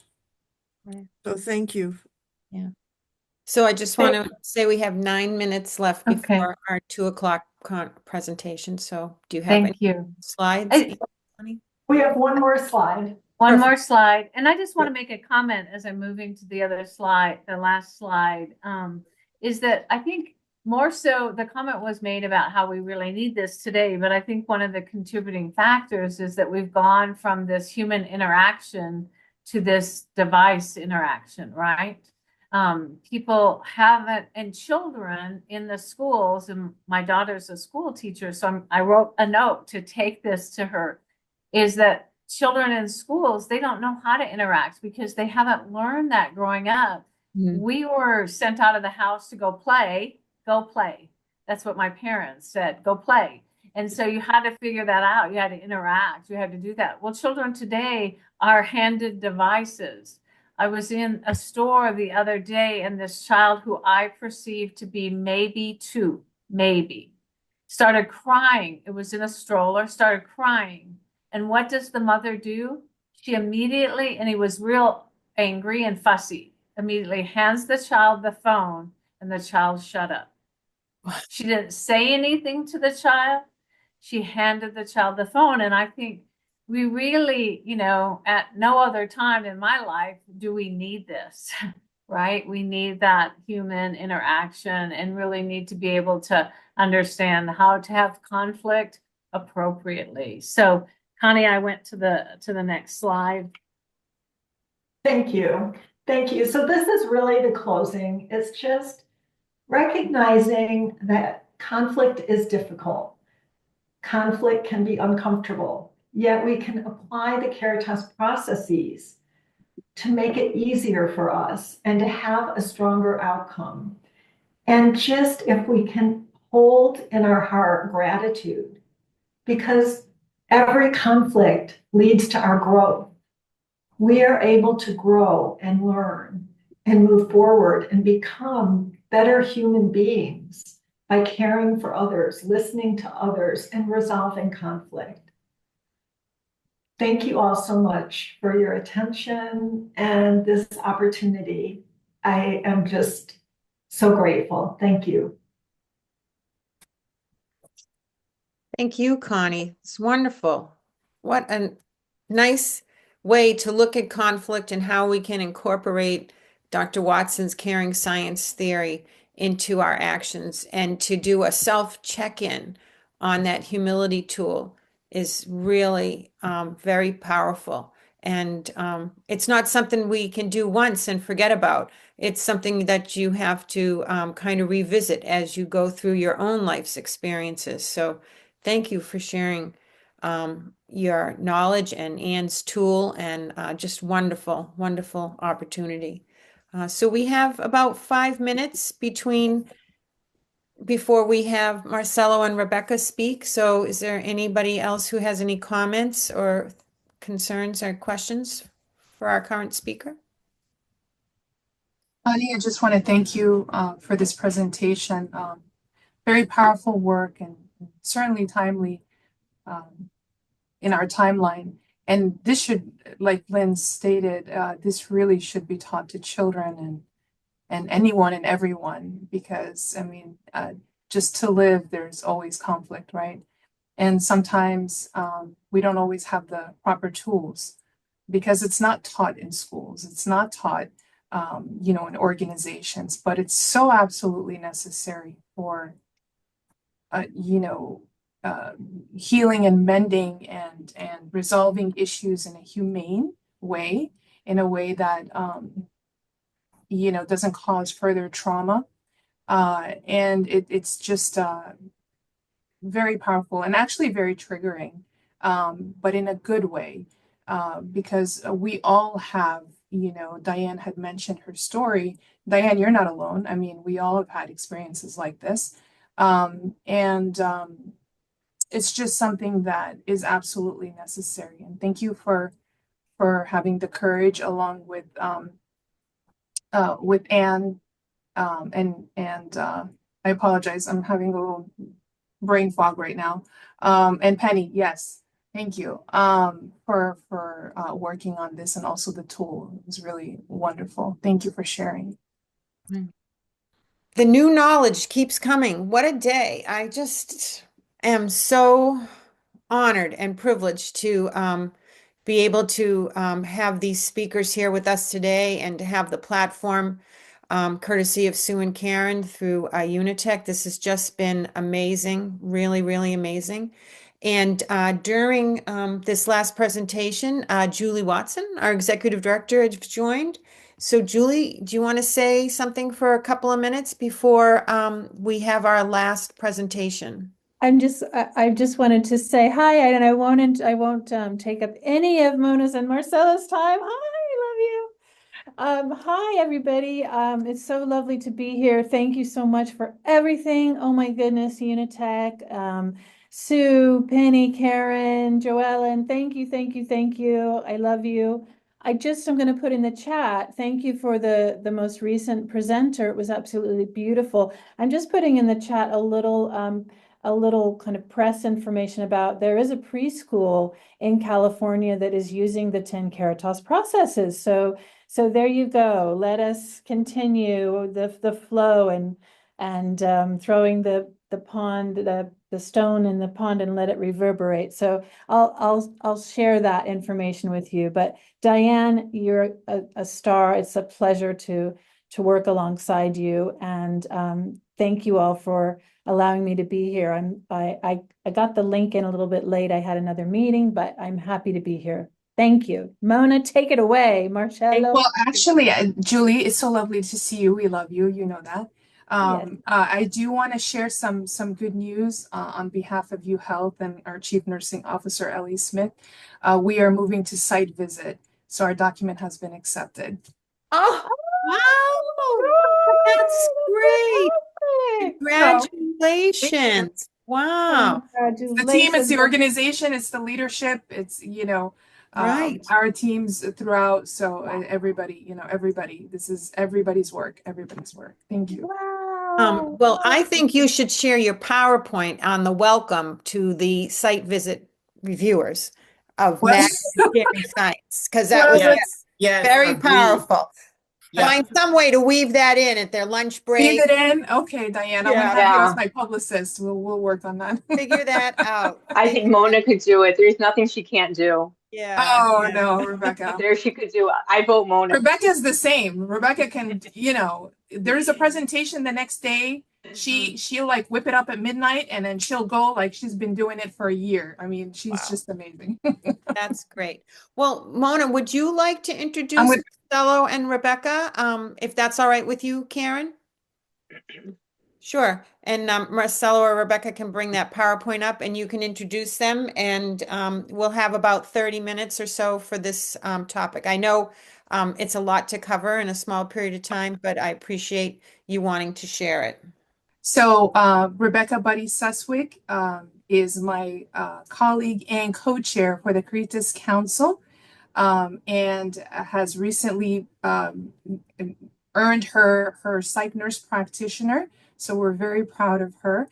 She's a nurse at Bascom Palmer Institute at UHealth, and she will be presenting alongside Marcelo Moyano, who is a valued council member, Caritas council member at the U, and he has his doctorates in nurse practitioner, and he's also a nurse manager in research at UHealth, and very proud to have them present on the sacred bubble, in which they presented as well, and I myself as well, at the Caritas conference in November. But this one is tailored just for this presentation here. So creating a sacred bubble using micro practices from the 10 Caritas processes. Marcelo Moyano and Rebecca Budyszewick will be presenting. So take it away. Thank you. Thank you, Mona, for the beautiful presentation. I'm very happy to be here, very honored to be here. Jane, hi, Jane. So anyway, for those who were not in the conference and they're wondering what it's really going on with the creating the secret bubble. Just don't think too much. I just want to rephrase what Dr. Watson been teaching us, which is what she frequently discussed about creating a sacred space, creating a sacred environment. And one of her masterpieces, The Philosophy and Science, she mentioned nurse-patient relationship as a sacred encounter. What a beautiful words. But with that was my inspiration to create this sacred bubble, which is it's everything that you can practice within the 10 Caritas processes. You can do it anywhere, and you can practice at work, at home. It's doable. I have nurses that they give me feedback that they're doing it, and they're becoming better nurses, better coworkers, and of course, the first that they're getting the results are our patients. And with that, I'm going to start with the introduction. In healthcare, particularly in nursing, the 10 Caritas processes are highly significant. Caritas represent a holistic approach to patient care that extends beyond basic medical treatment. This framework highlights the importance of compassion and connection, fostering a healing not only for patients, but also for ourselves as caregivers. Next. Caritas as a sacred bubble. I came up with this definition. Caritas encapsulates the idea of compassionate, unconditional love and caring. It serves as a protective sacred bubble, enveloping both the nurse and the patient with an aura of empathy, respect, and understanding. And what we do for ourselves translates over into the care of others and those we work alongside. And for the purpose of this context and this workshop, I will be focusing on ourselves. Next. First, Caritas processes, practicing loving kindness with self and others. Nurses who embody this principle cultivate self-compassion and extend into their patients, recognizing their inherent worth and dignity. How we can do this, how we can embody these first Caritas processes. We can use daily affirmations, practicing self-affirmation to strengthen self-compassion. In order to be compassionate with someone, we need to have compassion ourselves. That is Caring Science 101.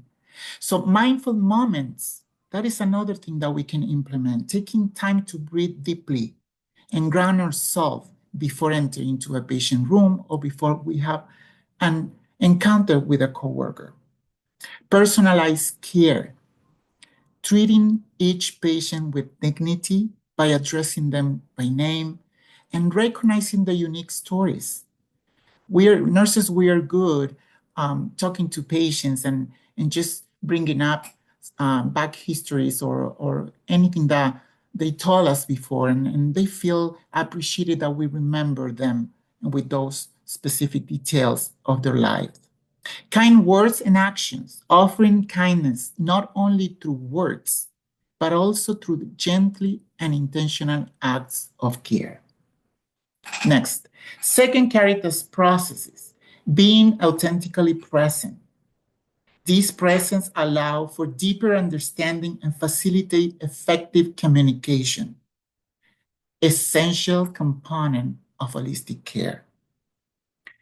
We also can do active listening with these Caritas processes, giving patients the undivided attention, which sometimes on the daily workday, it's very difficult, but we have to do this. We have to bring that time and give it to them. Make eye contact, listen without interrupting, and respond with empathy. Empathy and validation. Acknowledge the patient's emotions and experiences. Simple phrases like, that sounds difficult, or I am here for you. But when you really say this with your heart, they know that you mean from the heart. Next.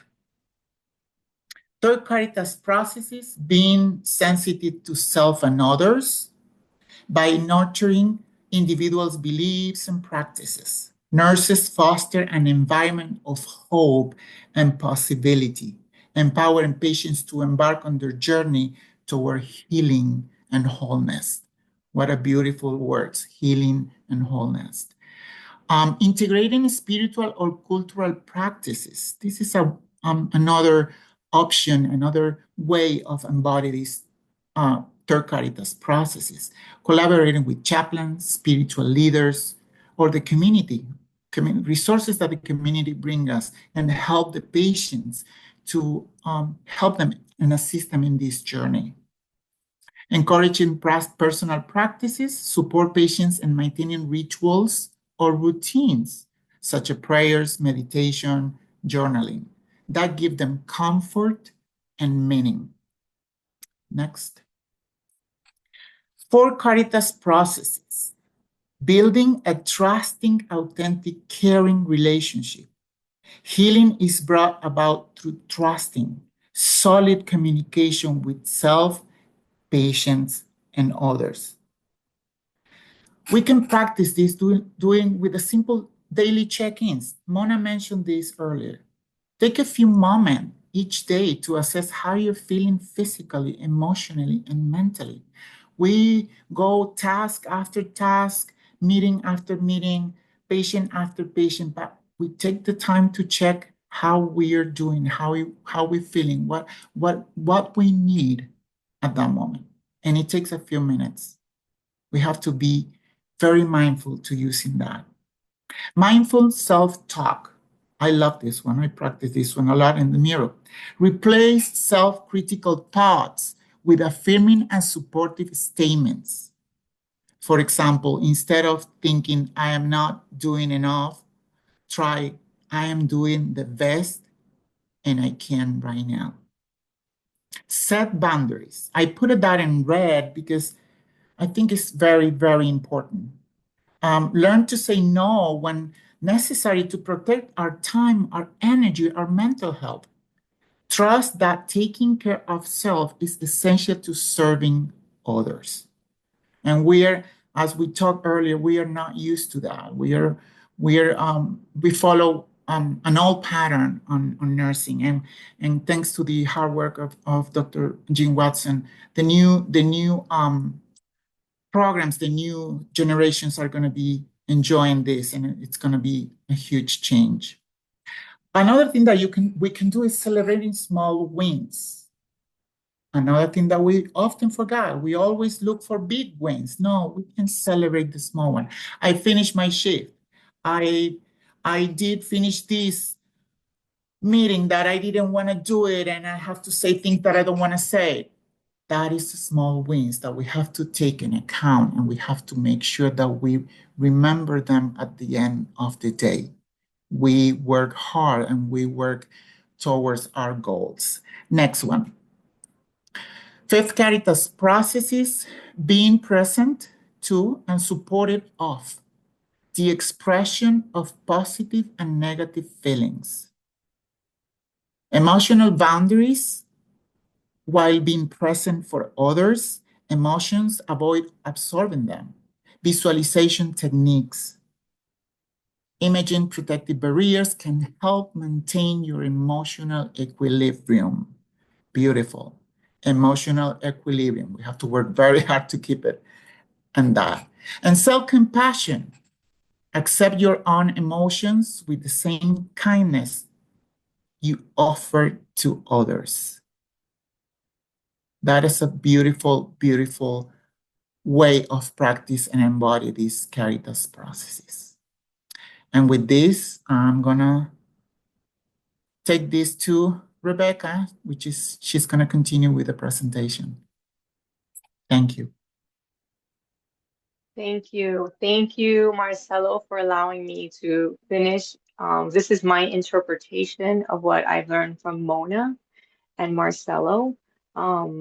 So Thank you for allowing me to give my interpretation of the 6th through 10th Caritas and being part of the sacred bubble and part of this sacred bubble for me in sharing with this group is reminding us what Mona started with at the beginning about creating a healthy environment and healthy nurses from the top to the bottom in every aspect. Caritas number 6, process, is creative use of self and all ways of knowing as part of the caring process. And it talks about nurses that tap into their unique gifts and talents and harnessing their service. And it sounds very woo-woo. What does it mean? What are your unique gifts? And I will quote Marcelo again, because I just love when he taught me this while we were practicing last year about taking inventory. Learn to take inventory of yourself as part of your unique talents. We're constantly seeing what we have to improve on ourselves in our birthday, in New Year's, and different times in the years. What more can we do to be a better parent, a better daughter, son, or something? Tap into and take inventory of your positives, your gifts, your talents. As was saying earlier, if you're able to glow, glow. Great. So that is the biggest part of the 6 Caritas process, and I encourage you to do it on a positive note instead of looking for just improvements. 7th Caritas process, engaging in genuine teaching and learning within the context of caring relationships. Nurses and patients alike become both teachers and learners, co-creating and share narrative healing and growth. I think Anne said this earlier, even though I had something for my own screen, but Anne really touched on what I wanted to on active listening and teaching back method. We're not only the mentor, we are not only the teacher, we are the student. There's a circle in it. And when I read through Marcelo's teaching of the sacred bubble of teach back message and ask patients to explain what they've learned, sometimes they say things from their own experience that we learn. We are not just the teacher, we are not just the mentor. Shared decision making, reflection, and feedback. After each interaction, you have to reflect on what you've learned from the patient. We are part of the learning process and we pass their experiences on to other patients. And that is something I have learned from Marcelo and Mona, that as we go doing these events and these learnings, the same thing as Anne spoke about, reflection and feedback, and we actually get information from the patients. And sometimes we have to be open to being the learner and not just the educator. And patient-centered resources of providing handouts and videos and apps, and understanding that when people are not at their best, they may not be ready to receive all the information, but they want it. And I have learned myself, when I'm not at my best and we move on from a situation, we say, God, I left so fast, I didn't grab the paper. And I remember one day leaving, Marcelo told me, slow down, slow down.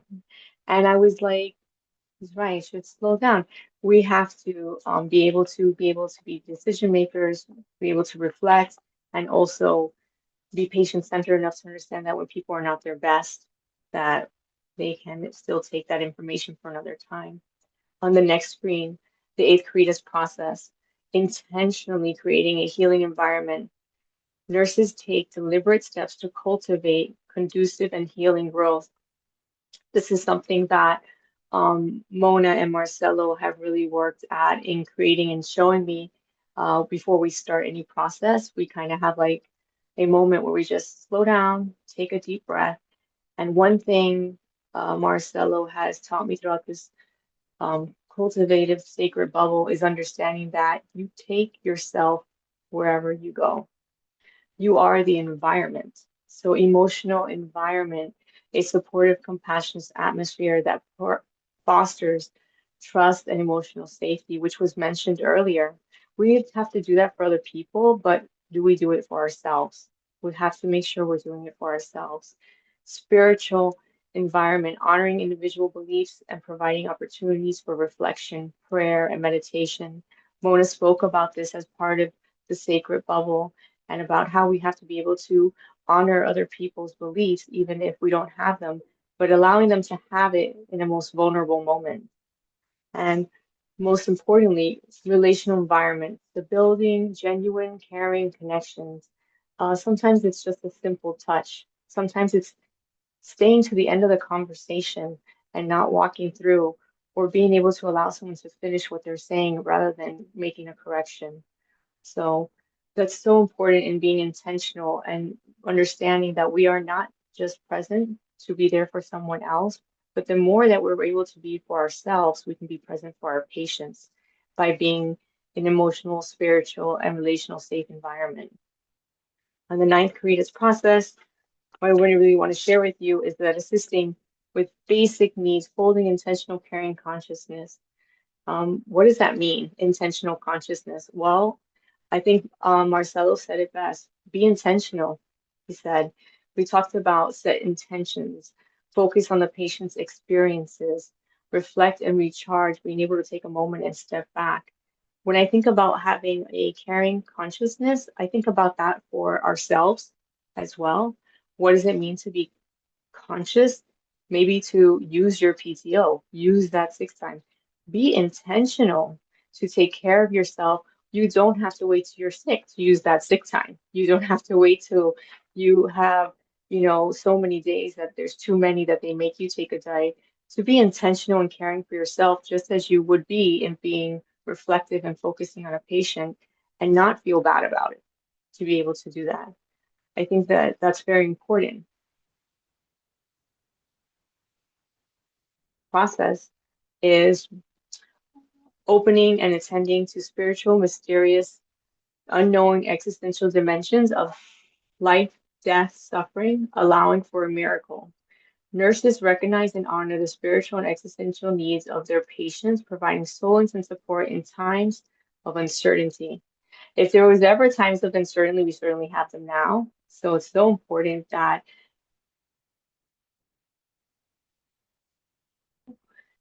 we are able to, when we're talking about allowing for the miracle, just as Marcelo explained in his sacred bubble, allow yourself to get the small wins. And that's what we're saying in this miracle. It's emotional fulfillment, healing through presence and reducing your burnout. This is a very self-giving and very much burnout. Matter if you're in administration, if you're an executive, if you're a nurse, and then we're still trying to do our personal goals are very important. But to take time to allow yourself to be both. They say in psychology and therapy, you cannot be pitiful and powerful, but it is possible. It is possible to have both. It is possible to work while you're grieving. It is possible to have happiness at times when there are things that are still hurting you, and allow for the miracle of interactions and support to be present during times of your hurt and still be able to present yourself as whole. And I thank you for allowing me to share the processes in a way that Marcelo has put together for us to be able to self-care. And thank you, Mona, for allowing me to share this with the team as well so much. And I hope that everyone's able to do some self-care for themselves before they give it away. Thank you, Marcelo and Rebecca. That was wonderful. And there's a QR code on your screen now. If you want to access that, you can give some feedback to Marcella and Rebecca, and they'll share it with us as well. So are there any questions or comments that you would like to have share? We still have some time before we close. I can't believe the day has gone by. It's been so fast.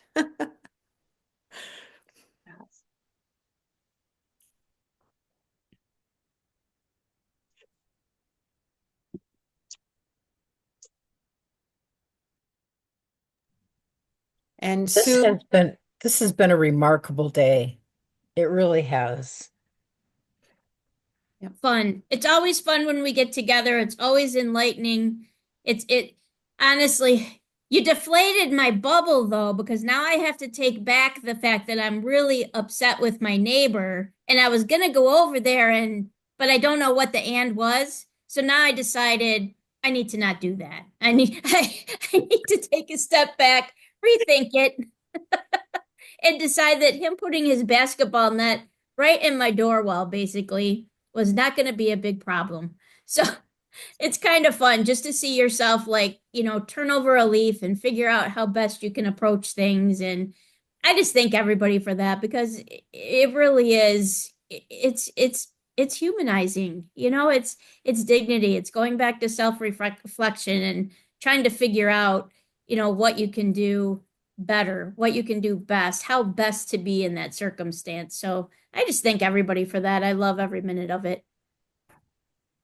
Thank you. So we're work in progress. That is what we are doing every day. And that is what this is all about. So thank you. I just wanted to share. I remember when Marcelo first came up with the idea Sacred Bubble. It was during our Caritas council meeting, and he just casually mentioned it. And he said, we should all have our own sacred bubble. And the whole council was like, sacred bubble.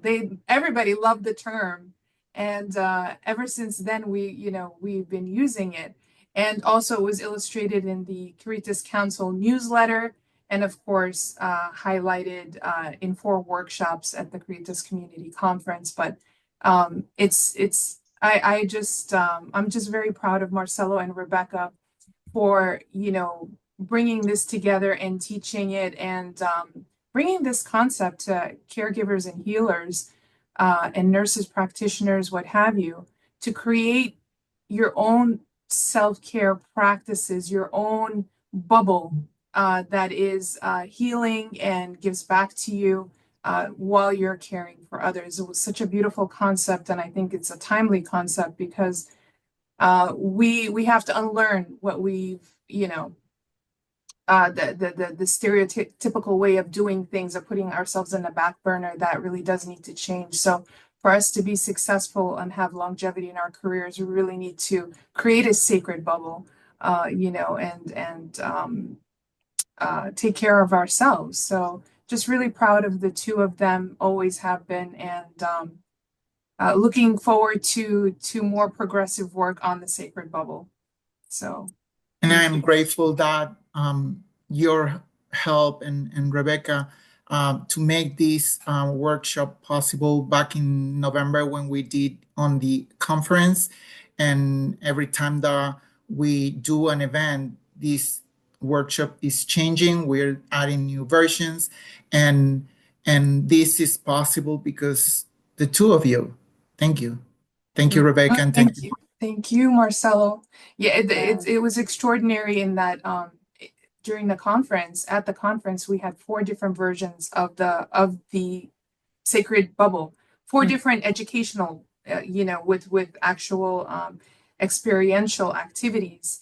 And so it's so dynamic, and Rebecca and Marcelo presented this. This is different, and actually they're going to be presenting it next week at our Shared Governance Day, and that's a whole different presentation. So the fact that it's evolving and it just takes so many different shapes and forms is amazing. That's great. Thank you, Mona. We have a question here from Linda Wagoner. She's at University of New Mexico, I think. And this is for anybody. Can you take a moment and discuss the balance for taking PTO day for yourself as a self-care and the challenge of another colleague being called in to cover the shift? Absolutely, yes. So first, let me say something that I learned the lesson of this with. The value of your time is not greater or less in comparison to someone else, whether they have a child or they have an animal. And we have to understand that. I spoke about this in our Caritas meeting. I didn't take a day off a few weeks ago when my dog had passed away. I felt really terrible, like, oh my God, I'm going to call in, like, my dog died. I'm too sad. How sad, like, there's so much going on and we're middle of Magnet. And then I came in the next week and they were like, oh, the clinic's going to be moved. The doctor's cat died. And I was like, excuse me? And they were like, he's very close to his cat. Like, this is a big deal. He's been very upset. And I was just taken because I didn't value myself enough to use my time to take care of myself. to do what that PTO time is for. And I don't have to validate it, and we shouldn't make people validate when they're hurt. You know, a hurt is a hurt. And that's what we have to understand, that a hurt is a hurt. And if someone needs to be called in, then that's what we do. Because just as I'm looking not to work, maybe because I'm not in a good place, there is someone who is looking for hours. And that may sometimes say, well, that cost or it's unplanned. I wasn't planning to go to work, and find that the doctor had rescheduled that day because of his cat. And I felt bad that day for myself because I realized he found it important enough. And everyone found it important because he was the doctor. I didn't think it was important because I was the nurse. But really, what I didn't do is I didn't value my feelings. I didn't value that whole day, like you said, being present. I wasn't a good nurse. I was teary-eyed, being like, oh, I have allergies. I was upset and rushing to get home. And I regret that, because when he came back, I told him, I'm glad you took the day for your cat because I didn't do it for my dog. And he was like, why not? And I was like, I didn't think it was acceptable. And he's like, that's a tough thing to like go through. Like, and I was like, I know. And it made me understand that I didn't have to wait for him to humanize it. So definitely, yes, use your PTO. That's what it's there for. We cannot get into this mindset that we're indispensable. We're not. The doors will open and they will still close. But we are able to give more of ourselves when we're able to present our best selves and our healthiest selves. And we're also able to retain more staff when they are happier and healthier. That's kind of how I feel about taking And also, PTO. That's a and great also example, Rebecca. we're as just supporting what Rebecca says, and that she put it very beautiful. So we are replaceable, but we are unique. And if I'm not gonna take free time and I'm gonna go to have a patient assignment, and I'm not gonna have my uniqueness for the patients, it's better to stay at home and take that PTO. It's self-care. Even though that the unit is short, all units are short, but the resources available to take. So that is my way of thinking. If you put myself in that situation, I will be performing my best. I will be happy being that day with my coworkers or with my patients, giving the best that I give every day. Yes or no? You check, you screen yourself, and the answer is right there. So that is my thoughts about that. I'd like to add something too, just something visual, because I'm a person that really does what Linda does. Someone else has a need and I go in. But if you take it and you think of it, it's just a block of wood, right? And every time you chunk off a piece and give to someone else and give to someone else, at the end, you have nothing left.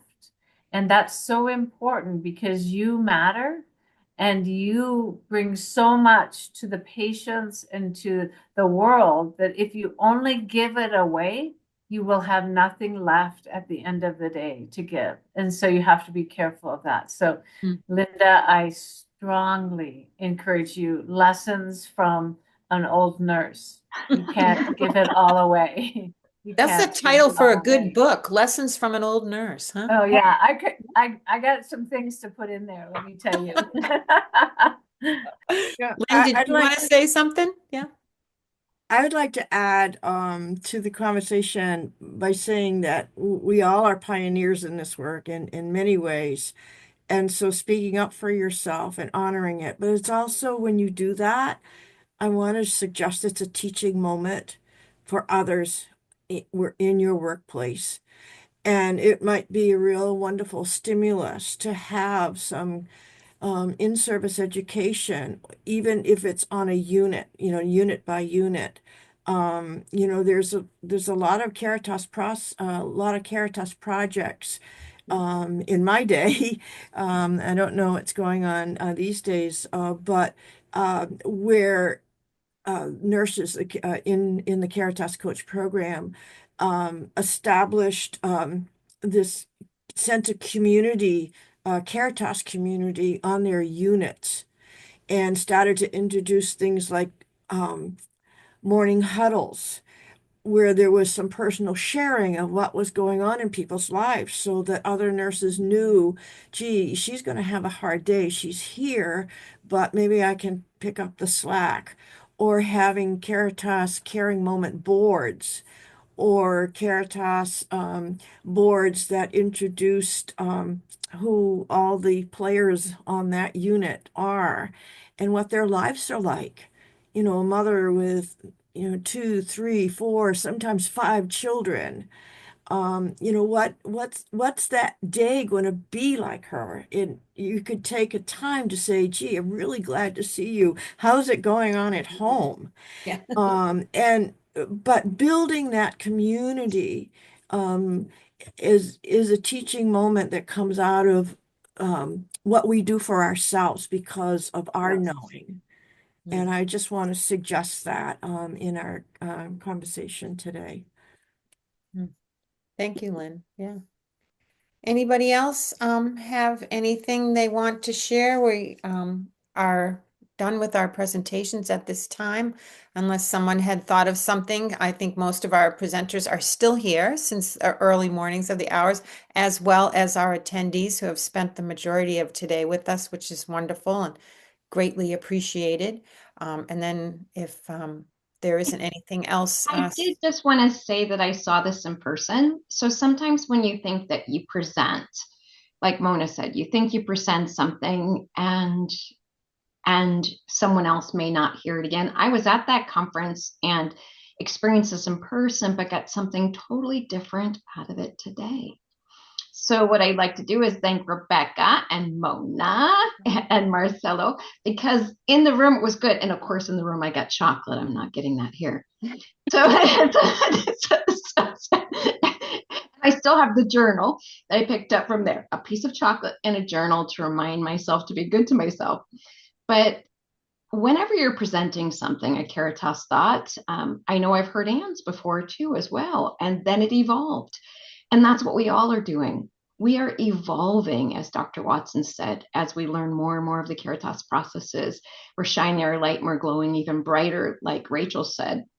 We're able to engage with our students, like Anne and Penny shared, and then we're able to have our own bubble and be a better person for it. So all of these presentations is evolving.